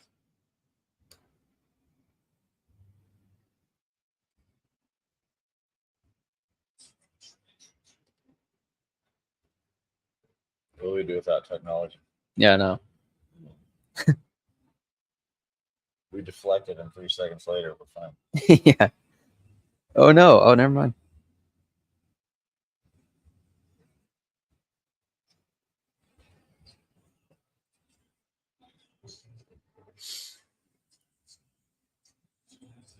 You still good here? Yeah, it's Yeah, 'cause still it's wired, going. That's fine.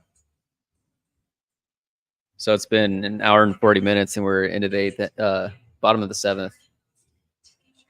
Yeah. Might Imagine be just over 2 hours. $300 for a ticket. Yeah, I know. Good Jeez. seats. Yeah. 2 hours. Oh my goodness. You had time to eat 1 hot dog, drink 2 beers. No, maybe That's why not. you just got to get there early when the gates open I and guess, yeah. pregame a little bit. It's like imperative now that you watch batting practice if you can do it. Yeah. It's funny, their first game in here in Milwaukee yesterday. Trying to like tune in, and I forgot that they were in Milwaukee. I'm like, the game's already Yeah. over. Right. Just so crazy. 7 o'clock. We do live on the best coast when it comes to that stuff. I couldn't live on the East Coast for No. that reason. Yeah. That all the sports start at 10 o'clock. Yep. And that's also why there's a heavy East Coast bias with sports. Yeah. I feel like. Yes.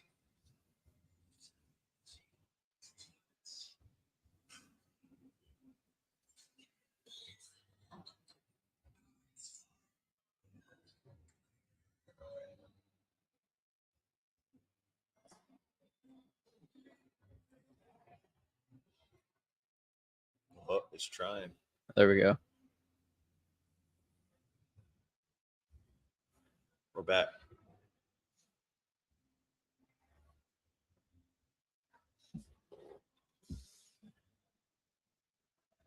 $1983. What year were you born? 10 years after that. Scott Service. Oh, that's Scott. Yeah. Team MVP. Imagine that.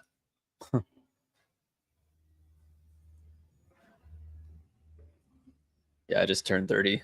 You know, when I grew up in Houston, and I remember that's a base hit. Going to Astros games, you know, and we would. Did you go see Bye. Nolan Ryan? Well, yeah, I got to see him a couple times, but it was like Mike Scott, Greg Swindell.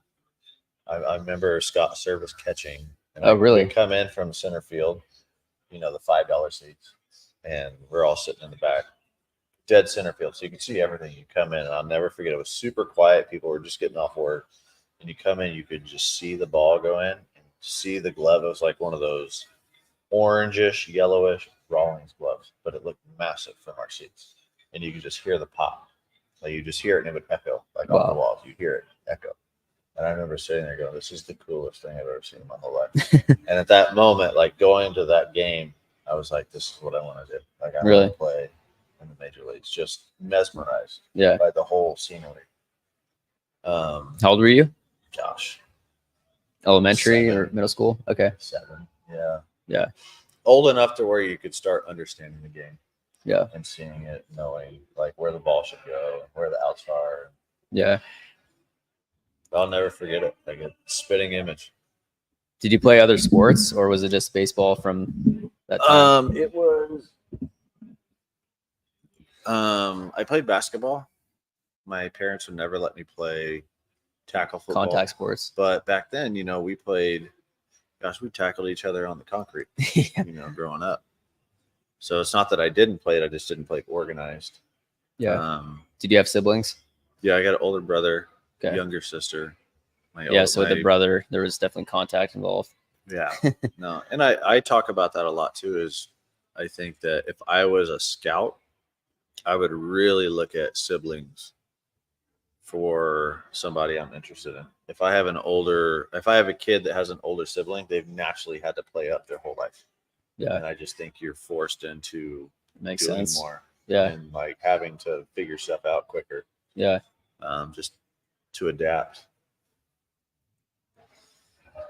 And my brother was 3 years older, and he was a good athlete. And it was like either I was going to hang out by myself or I was going to play with the big boys. So Yeah.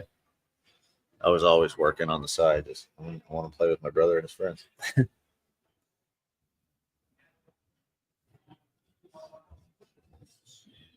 The ump last night was really good, and this guy seems pretty good too. I mean, for the most part. Should be good. In the majors. All right. Angel. Get Angel out of here. This guy's terrible. Oh, yeah. There you go. That's paint. Gary Sanchez is dangerous. Yeah. He's dead pull, though. Yeah. So if you just locate down and away, you're fine. Let him ground it to short. Right there. Paint. At 95. Yeah. Good luck. Yeah. Even if you know that's coming, you can't hit that pitch. Do it again. He's going breaking ball. Up and away. Breaking ball. Ooh. Oh, that was so nasty. Ay caramba. Challenge that pitch. Come on. Right? That's middle of the Man. ball.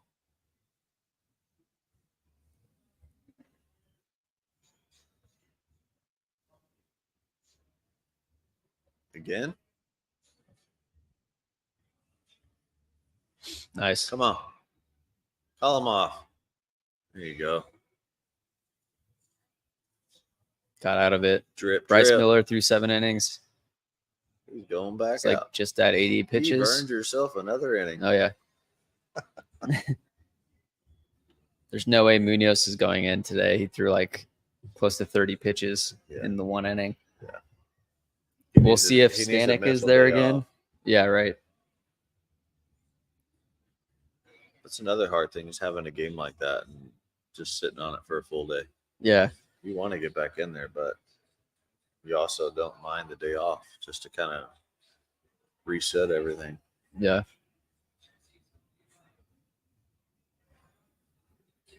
Yeah, Bryce isn't getting those calls. He's probably missed 5. The umpire's probably missed 5, and it's all on that side of the plate.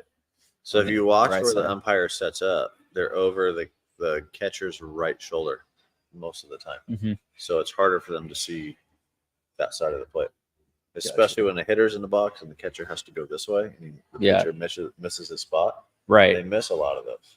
Where they're up here and then it's That's down right. there at the bottom of the zone. That's But exactly right. Because they're expecting the pitch to be on the outside corner, and if it kind of moves this way, right. and they don't know what's coming. I heard something the other day on I think it was MLB Network, talking about giving the umpires the pitch calm so that they know what pitch Oh, is coming. That I like way, like as a hitter, Yeah. you know what pitch is coming. How much better would you be hitting that pitch? Right. So now that The they umpire know knows what what's pitch is coming, for sure. you can follow it. That'd be track it, massive. Yeah. and you know exactly what to look for. That'd be 'Cause massive. that's got to be hard. You got a guy throwing yeah. 100 with a Snapdragon slider. Yeah. Like, good luck. How do you know if it's low? Well, now you can actually look to see if it's low. Right. Knowing that it's coming in. So I thought Slider that was- down and away. Yeah. Right? Yeah. Yeah, that'd be insane. And I don't even. Does it even say down and away? I don't know because they Kike, do call locations. I don't know. No, they do call They do locations call on the pitch locations. comm. Yeah. Okay. Because I was Kike Hernandez was on the other night at third base, and they were talking to him during the game, and you could hear the pitch comm coming in through his. Somehow they could hear it. It would be like fastball. That's cool. changeup, Yeah. but it didn't say location. So I was wondering if they even did that.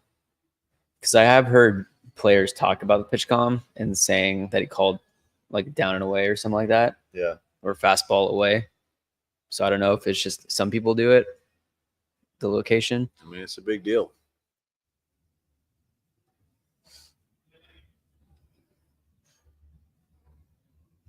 Oh, Maybe. Oh, Maybe. oh, get up, ball. Polanco, You his got first home it. run of the year. Let's go. Bullpen's happy. Oh yeah, closer's sitting down now. That's that's what they got Polanco for. There's been a black hole at second base for the Mariners for years. Yep.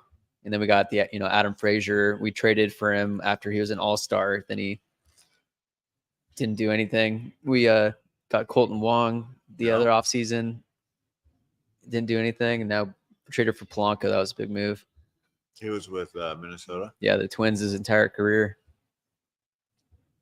I remember him coming up at the end of my career. Really? Yeah. Did you use your home run call right there? I think I did. I didn't. You just didn't hear it. Yeah. I'm gonna use it right here. Mitch Haniger? Yeah, Let's like go.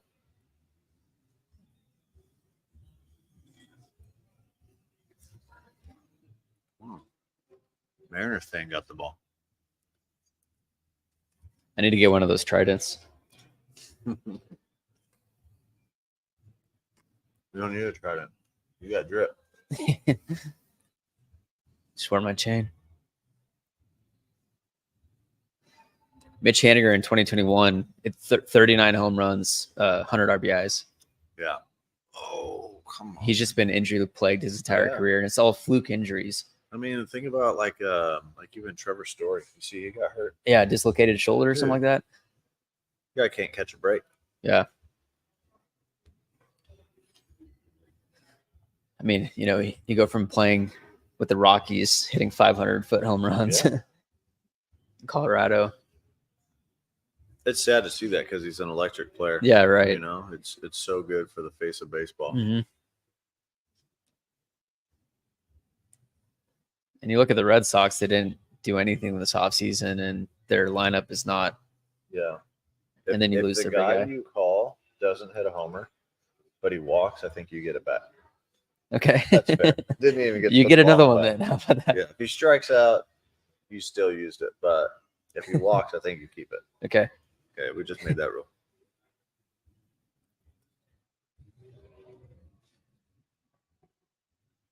I'll take it here. You using it? Yep. All right. This is your Might second. as well. It's the 8th inning. Okay. This is the heart of the lineup. You need a homer or a walk.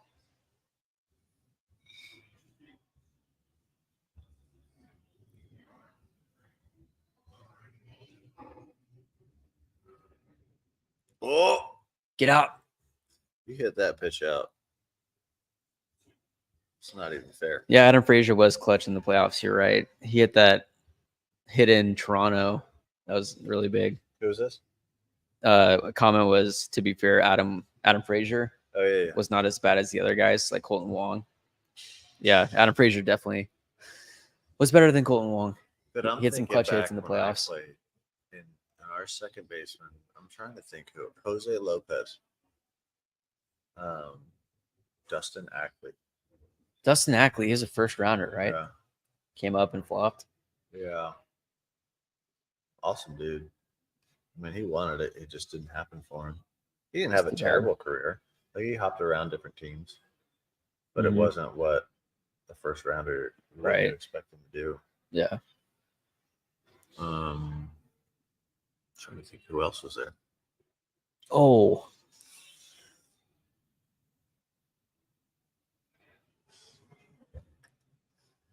See, in pitch clock, if you've already used your timeout, then you get blown back. You got to get right back in the box. Right.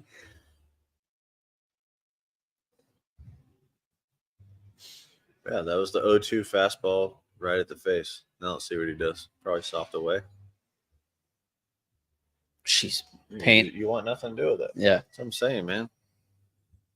Not many guys do that anymore, but it's not a comfortable at bat. Yeah.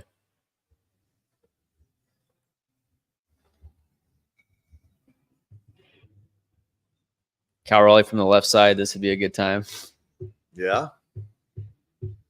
So you just used your last homer call. I already You're trying to bait me used into it. using mine. You only have yours. No, you're baiting me. I need to see a barrel from Cal before I use it. I need a Okay. barrel. Well, because after Cal, you have Luke Rayleigh left. What about Um, Crawford? He's come back. If they make it there, I think the he'll top make of the it. ninth. Oh, Oh, see, that's why I didn't use it. I just knew. Who wants it? Not the pitcher. I'm out of there. Wills is gone. Today in Pittsburgh in the 6th inning, there was a no-hitter that was ruined because there was a fly ball.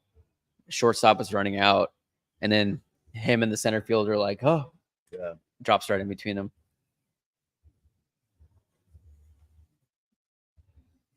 All right, I'm using it.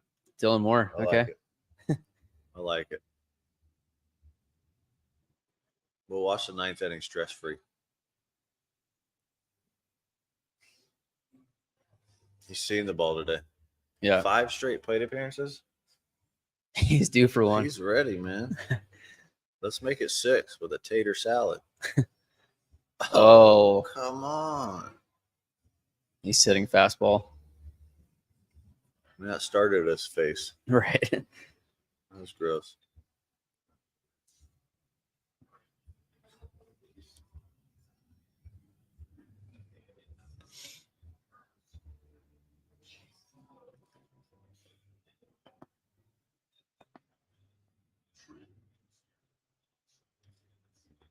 It's a good beard.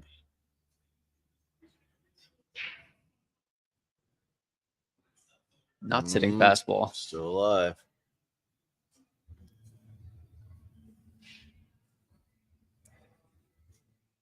Were there any guys that you played with that really surprised you That as what? far as like they don't seem like an athlete, but then they go out there and are crazy?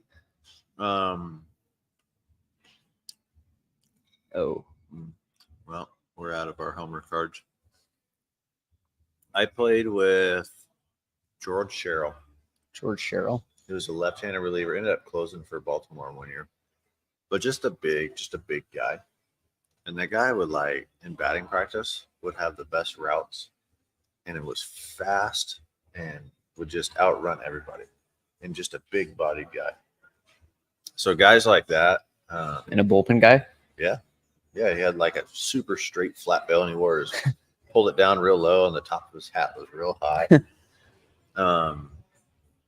He really surprised me. But most guys are athletic. Yeah. For the most part. Who had the best beard of all your teammates? The best beard? Yeah. Yeah. Mike Napoli. Napoli's is pretty good. Yeah, the playoff beard was solid.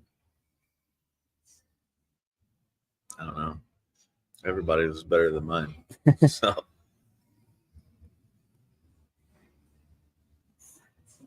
yeah, Napoli's was solid.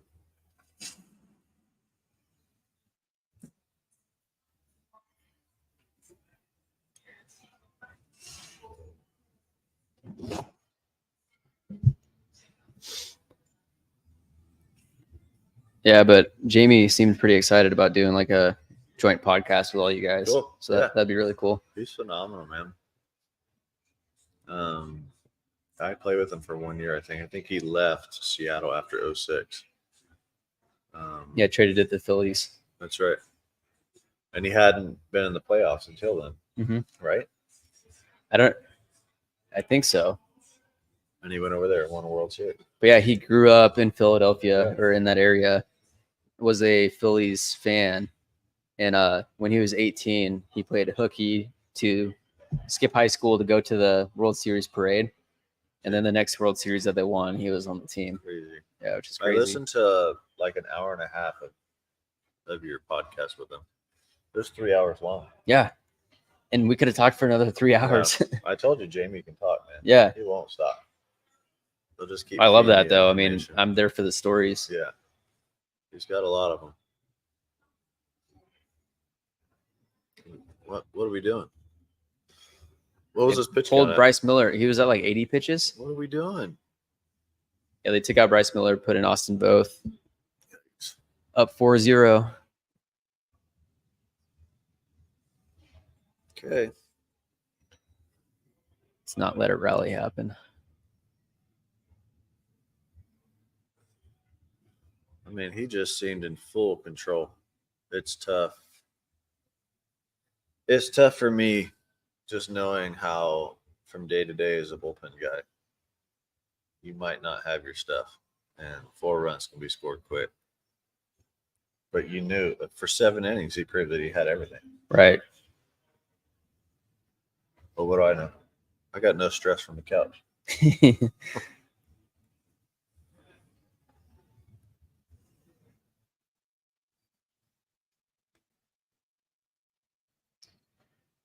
Have you thought about coaching for baseball? I think it would be fun. I mean, Like your kid? yeah. Well, I'm doing Little League right now. Okay, yeah. I want to start a little club team for him if I can, but I would probably only coach like his team. Yeah. Can't sacrifice. Oh my word.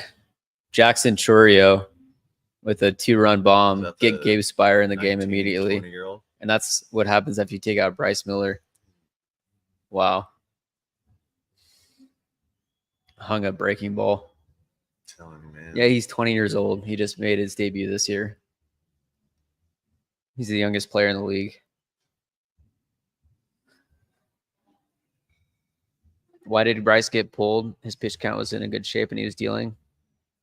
It's a I good don't know. question. Would have to ask Scott. Great question. It's also He easy should've- for us to speculate Right. after that happens, because if he goes 1, 2, 3, we don't say anything about it. Right. It's baseball. But I mean, for me, if I'm Scott, unless Bryce was like, I'm done, which I don't think that would happen. No. He was like, But hey, he's in the driver's seat. Like, he's rolling. Scott's probably thinking it's early in the year. Well, Maybe. we're up 4 runs. Only got 2 innings to go. This is Might as the well just second take him start. out. This is the second start of the year. Yeah. What did he finish at in spring training? You know how many pitches? I think they all finished 80, around Okay. 80. And then their first outing of the year, it's like, Was it 100 pitches? 80 to 100. Okay. And that could be it too. It could be Let me look early. at Bryce's last outing. Maybe they're just trying to make sure that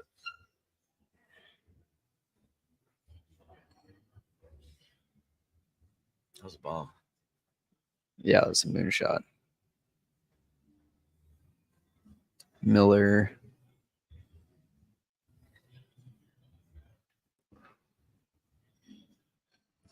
I mean, at this point, at He had least- 91 pitches his first outing. Okay. So he hasn't thrown 100 pitches yet. No. But I mean, today, Could have easily done it today, or at least go 95. or at least let him go back out in the 8th and Yeah. have somebody ready to go. Doesn't- Miller was out 78 pitches. So, 78. yeah. One more inning, get him to 90 I don't know. It's with tough how he was call. going. I'm sure Scott's thinking the same thing. Maybe I should have left him in there.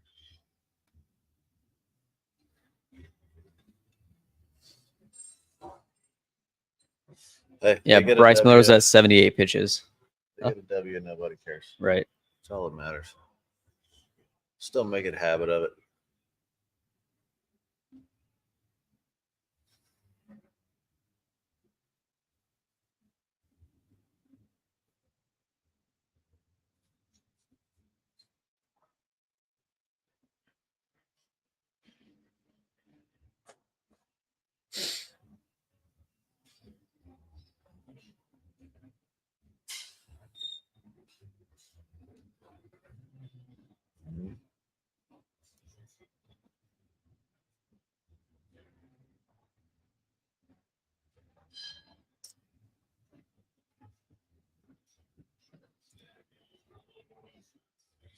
You like the teal jerseys? I'm a fan. Northwest Green. Oh, when I was My favorite are the navies. Really? Navy blue. wore those in my debut. Like Yeah? that one in my The green? room upstairs. The Or the blue? navy. Okay. The navy, yeah. So when I was coming up, we didn't have the teal. Okay. And I remember Griffey in like a all-star game wearing it, and I always thought that it was like the coolest like jersey. And so Man. I'm probably, gosh, this is going into 2000 and maybe 10. And I'm talking to some people within the organization, in the front office. I'm like, Spire's coming in. why don't we have the teal jerseys anymore? And they're like, well, I don't know. We just haven't had anybody that wanted to wear them. So I pushed for them hard. So 2010, I think we get them back and I get traded. Really? But the teal jerseys. So you came never back. wore the teal? I never wore the teal till I went back in 2015. Okay. But I helped bring them back. That's 'Cause I awesome. always thought that, like, it's just like an iconic Mariners jersey. Like, Yeah. how do you not have the teal? Yeah. So then it brought in another hat. So they have the navy hat and the teal bill on the Yeah. hat. So it gave us more stuff to wear. That's awesome. And then they also brought in that Sunday, like, old Yeah, the school Sunday Marin, cream. like the cream color. Yep. That's one of my favorites. Yeah. That one's cool. Because it's the old school blue and yellow Yeah. with And that's the one cream. Griffey wore as a rookie. Yeah. That's when they had the old logo, the S. Yeah, just the S. Yeah. But as a player, it's cool to have like all these different color combos because then you can, color match. And the different starting colors, pitcher picks the jersey for the day, right? That's what I've I heard. think so. Typically, yeah. Like typically on Sundays, it's the Sunday Yeah. cream, and then Friday it's the City Connect. Right. But then outside of that, but a big thing that's been happening this year is that a lot of the teams City Connects, or for example, the Mariners Sunday cream, Yeah. they don't have their jerseys yet because Nike and Fanatics have completely messed Have up. you I'm talked sure about you've that seen at that all? stuff, right? Oh my gosh, dude. That's I made a embarrassing. video of players in spring training talking about how Yeah. bad it is. It looks ridiculous. It's awful. Yeah. It's awful. It looks like you had your own jersey made at like Joann's Fabric. Right. And you found letters and you had somebody stitch them on for you. Yeah. It's embarrassing. It's like you work your entire life to get up to the big To leagues, the and highest level on the planet. then you're wearing a And jersey you that have looks a like that. jersey that you look like you got it made, at some random shop. Right. Christian Yelich is up now. Jeez. You see the Royals were the only team that fought that? Yeah. I made a short about that. Good for Bec- them. Yeah, they fought for the larger I fonts. love it. So they're the only team in baseball that will Yeah. have good looking jerseys. Exactly. Good looking jerseys. Who wants that in the show? I mean, I got a short last name. That will look hideous with just 4 letters. Yeah, 4 letters going like that. I mean, like, maybe if your last name's Saltalamacchia, Yeah. that might be fine. Or did you play with Roland Smith? I did. The hyphenator. Yeah.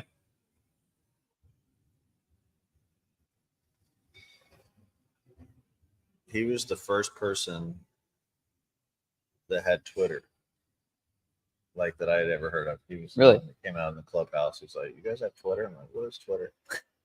So he was like one of the first ones. Really? Yep. Yeah, he's like -18 on Twitter. Yep. He's had it for years. He didn't like that. That's the ball.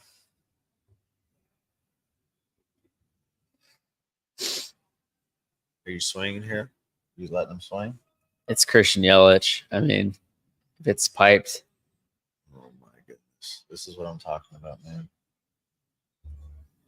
You have your starting pitcher absolutely dialed. You do not take him out at 78 pitches. You let him go. And you have somebody ready if he gets in Bryce trouble. Miller was at 78 pitches and he was dealing. Immediately come in, give up 2 runs, 2 runners on base. You can even, as a manager, sit there and go, if somebody gets on base, I'm going to bring somebody else in. But at least give him the opportunity to have another clean inning. And then you bring your best arm in, your closer, Right. the moonshiner. Oh, come on, Spire.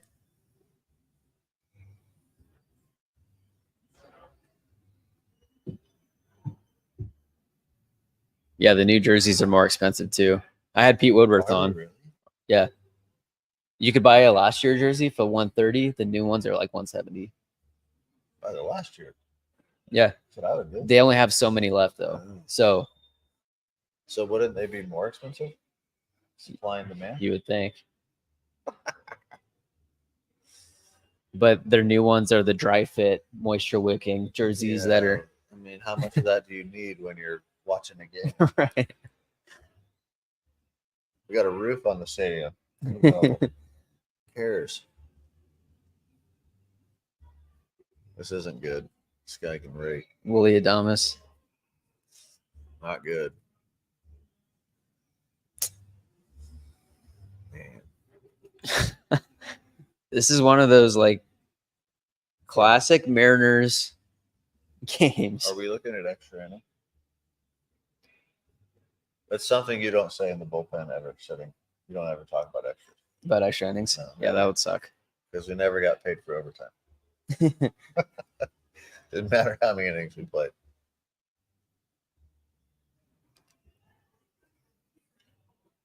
Oh,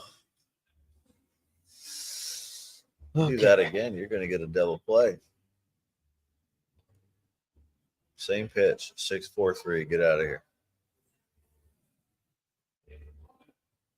He's throwing it again. It's another fastball. Oh my gosh, dude.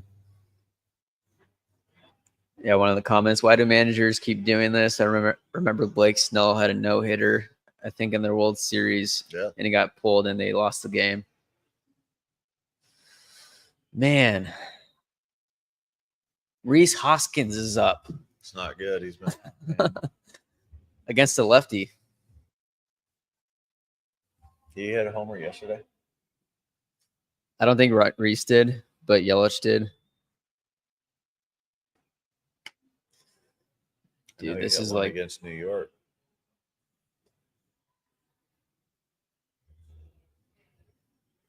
What are we starting on? Oh no. Oh no. Oh man. unbelievable. We got Ah. Thankfully, the strong winds with the closed roof there killed the ball, but now it's 4-3. Ryan Stanek pitched yesterday. You could throw him back out there, but I think he just threw had like one 20 day? pitches. Oh, he'll be fine. He's pitching. Okay. Oh yeah. Yeah, we'll see what Scott does here in He's the. only thrown one day. Yeah, Not back. I believe. Let me look. He's only gone one. He's in there. They had an off day on Thursday. Oh yeah, he's totally fine. So yeah, yesterday, Stanek threw 21 pitches yesterday. Munoz threw 26. He's good. I mean, you think they put Munoz in? No. No? No, they're not going to throw him in the gauntlet after that outing. They're going to, Yeah. or at least give him a clean inning. Yeah. Joey Ortiz. Oh, we're going to somebody. Righty. Stanek? Let's see who comes out of the wall. Shiner? Is Trent Thornton? What?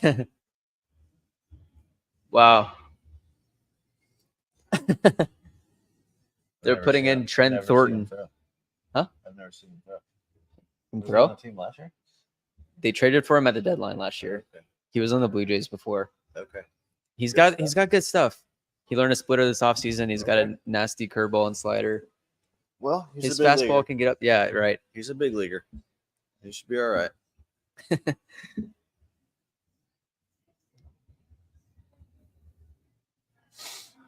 Have Taylor Saucedo close out the game.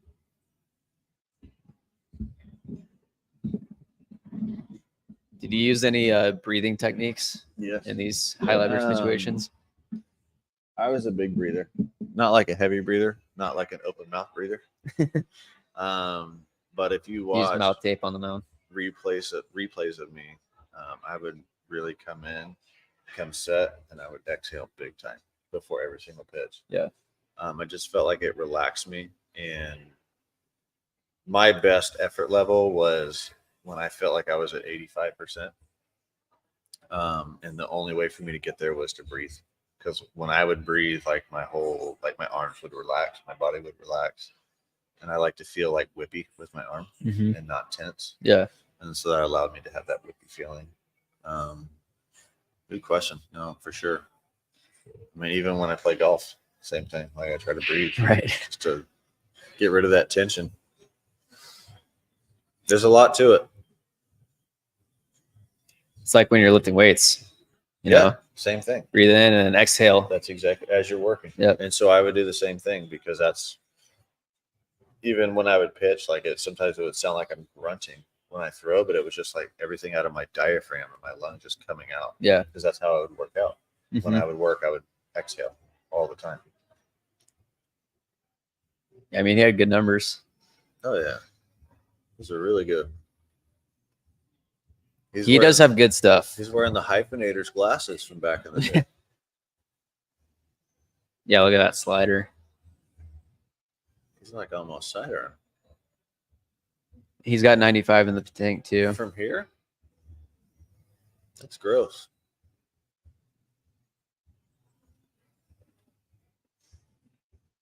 Breathing hard. He's amped up. It took 2 pitchers to get 2 outs. Yep. This inning. You can thank your bullpen guys for that.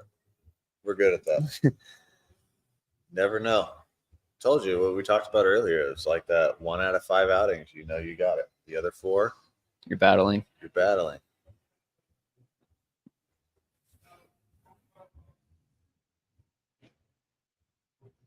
Oh. There we go. Out of it. Nice job. All right. That's the best feeling as a reliever when you leave guys out there and somebody comes in. Come in there, throw 3 pitches. You leave your guys out there, they don't score. 4-3 heading into the top of the 9th. So now Stanek has got to be, He's in there. unless he goes with Thornton again. No. He's done. Another thing as a manager that I would do, if I was managing, if I ever had a guy come in and get out of that inning, he's done for the day. Okay. Because like you can't replicate that adrenaline and like all of that. Right. And he's exerted everything he has into that moment. He did his job. Clap your hands and go get some ice. Yeah. Like you're done. Don't try 'Cause I to can't keep tell it you how ramped many up for the times next I one. watched that happen, and the manager sends him back out, and his next inning is complete opposite of that. Yeah. But it's like he just came in with the biggest stressful situation for the whole game, got out of it. Now he has to go home thinking about how he finished Right. instead of letting him roll that into the next day. Get somebody else that give him a clean inning. Yeah. Then it's all on you. But we would always sit there in the bullpen and go, sit him down, he's done. Sit him down, he's done. Call down here. And then they wouldn't call. We're just going, oh, no. And then every time they go in there and just a struggle. Yeah, man. Yeah, Stanek is gross.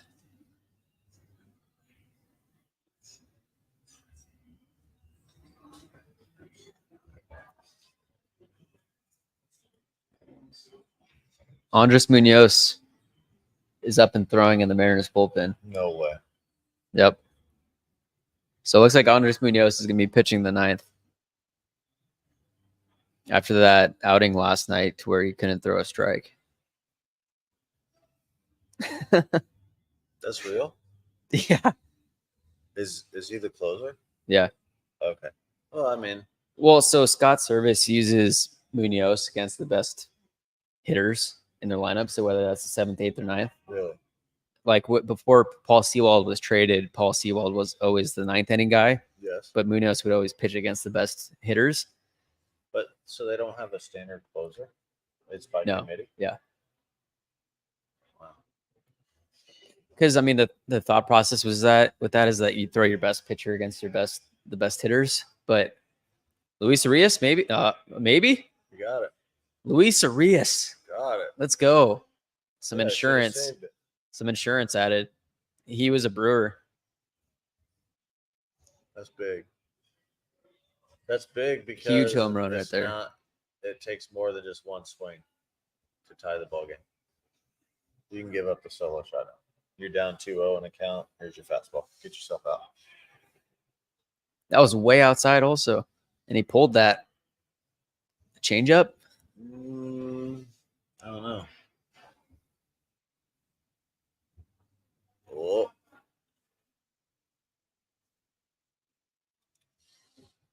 Yeah, Polanco and Arias, both with their first home run with the Mariners.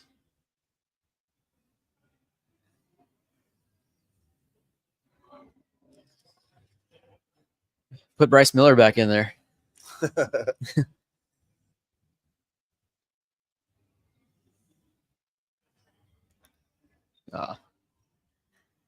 It's a base hit with the metal bat. Guaranteed. Yep, he is. All right. Well, redemption. Go get it.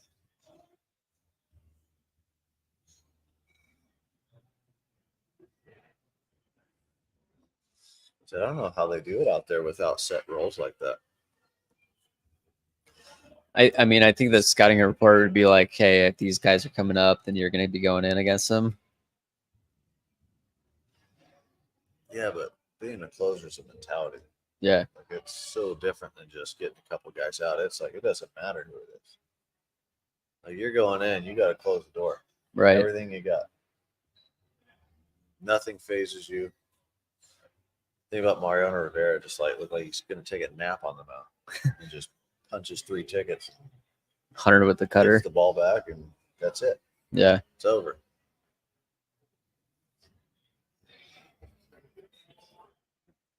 Maybe another insurance run right here. Yeah. Julio hasn't hit his first home run of the year yet.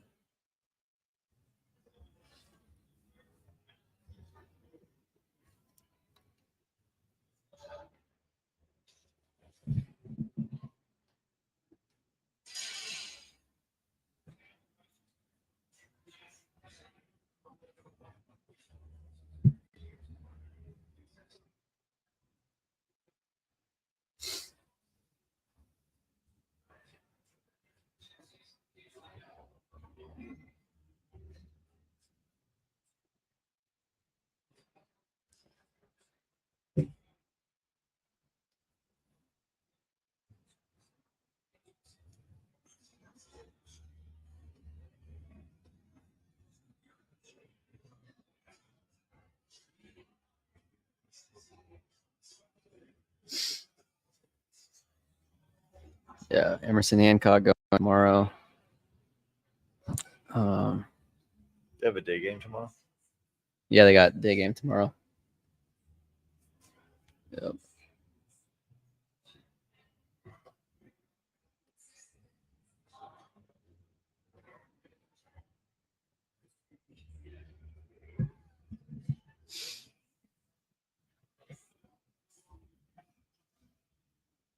It's a kid I give lessons to.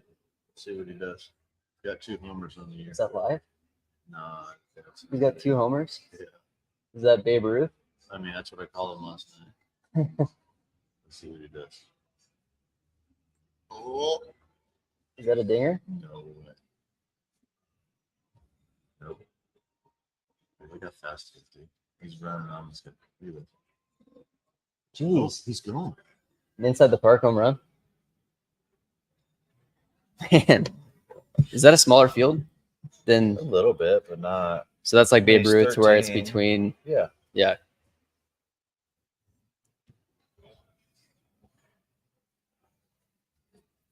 So JB Bukauskas comes in for the Brewers.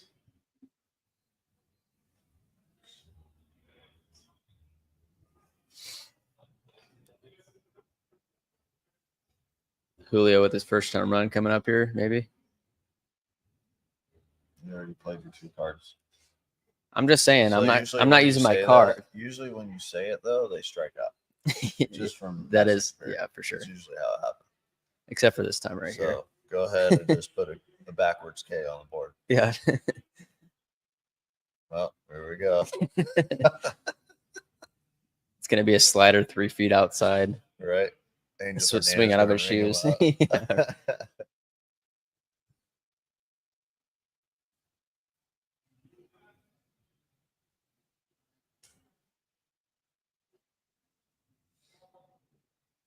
Oh, he wanted good that. take.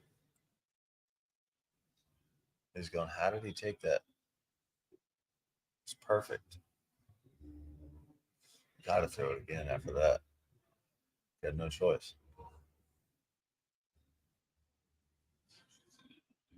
Oh, now he's got to go to something different. Might be right. This could be a homer. Can't take it back now.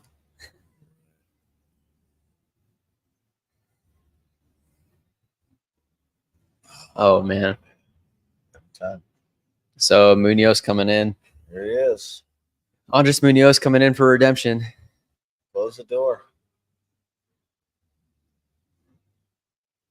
I mean, I guess that, give him his next opportunity right now. Yeah, I mean, he can shake it off. Yeah. It's great. as a competitor, that's what you want. You want to be in that game. He probably told the coach for the game. He was like, "I want to pitch." Yeah. Or it's hopefully that's an understood that one of your late inning guys wants the ball every single night. Yeah. And you have to tell him when he's down. He's like, "I am the closer." Yeah.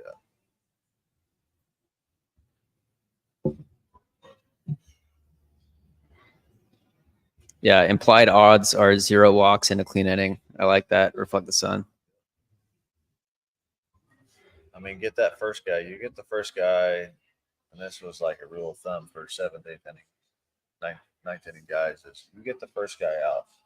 No matter what happens after that, if you walk a guy, your guy gets broken bat, base hit, you hit a guy, you're one pitch away from getting out of the Mhm. double play.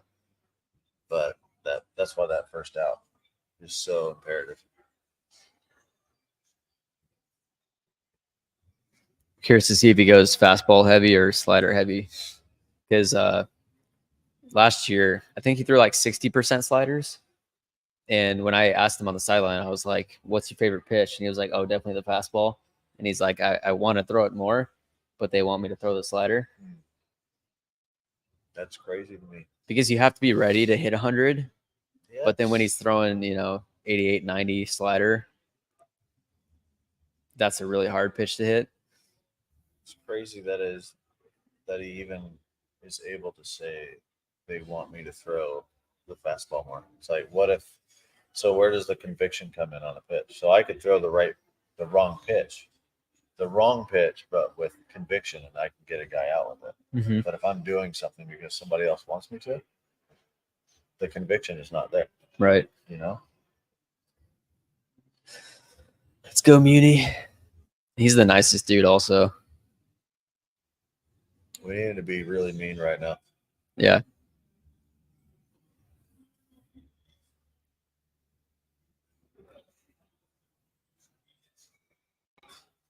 With your team right now down by 2, are you guys taking it until you get a strike in the 9th inning? Yes. Especially after last night. Start him out 2-0. He's taking it. You can tell by his takes. 100% Just takes. throw a slider right down the middle. I mean, whatever you're gonna throw for a strike. Middle. He's taking it. There you go. Yep. I also might get rid of the 2-seam in this outing because it looks like he's missing with 2 seams. Let's throw a 4-seam. He's not able to control that. Going fastball again. There we go. Got the first guy. Out number Huge. 1. That's the biggest out. Great start.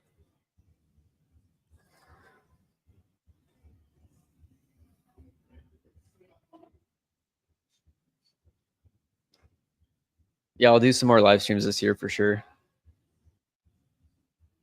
Yep.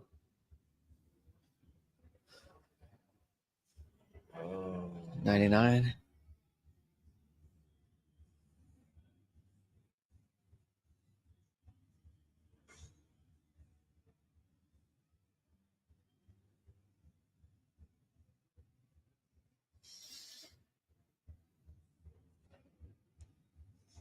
Yep. That's dirty. Boy. See that diving? 5 pitches, 5 fastballs. I'm going fastball up right here. He's coming out there angry. Yeah, I'm going fastball up, blows doors up. Oh. Nope. So you might figure that it's not throwing a slider here.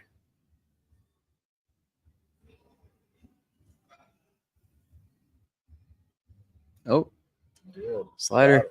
Oh, boy. Out number 2.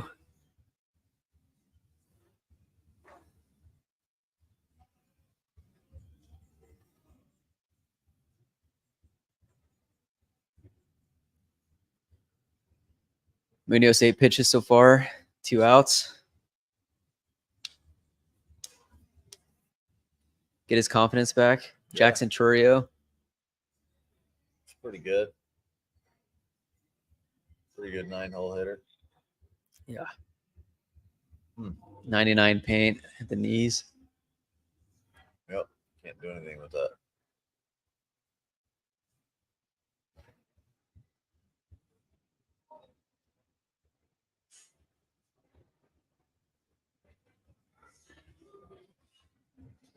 I think it was last year or the year before, but Cal had like a torn ligament in his catching thumb, I remember that. and he was still staying in there catching. I can only imagine trying to catch a 99-mile-an-hour Right. two seam.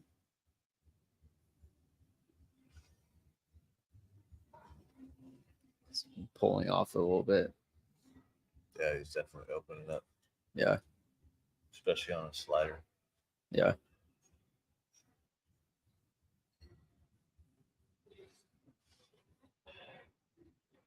Gas. 2-2. 2-2. I'm going. Blow by him. Yeah, he's a little late on that. So you go up a little bit from there, and he's still late. Yeah. Let's go. Two seam in at 98. Munoz gets the save. Good recovery. Mariners win 5-3. There we go. See, Service did a good job. He made Yeah, service made genius. all He knows the what he's calls, doing. Man, everything's fine when Yeah. you win. Whatever. Thank you, everyone, for tuning in. We'll see you next time. Thank you again to Playmakers for having us, to Mark for joining me. Thanks for having me. We'll see you all next time. Hey, we're 1-0. Want to know with Mark on the stream? Let's get him back. All right, see you guys.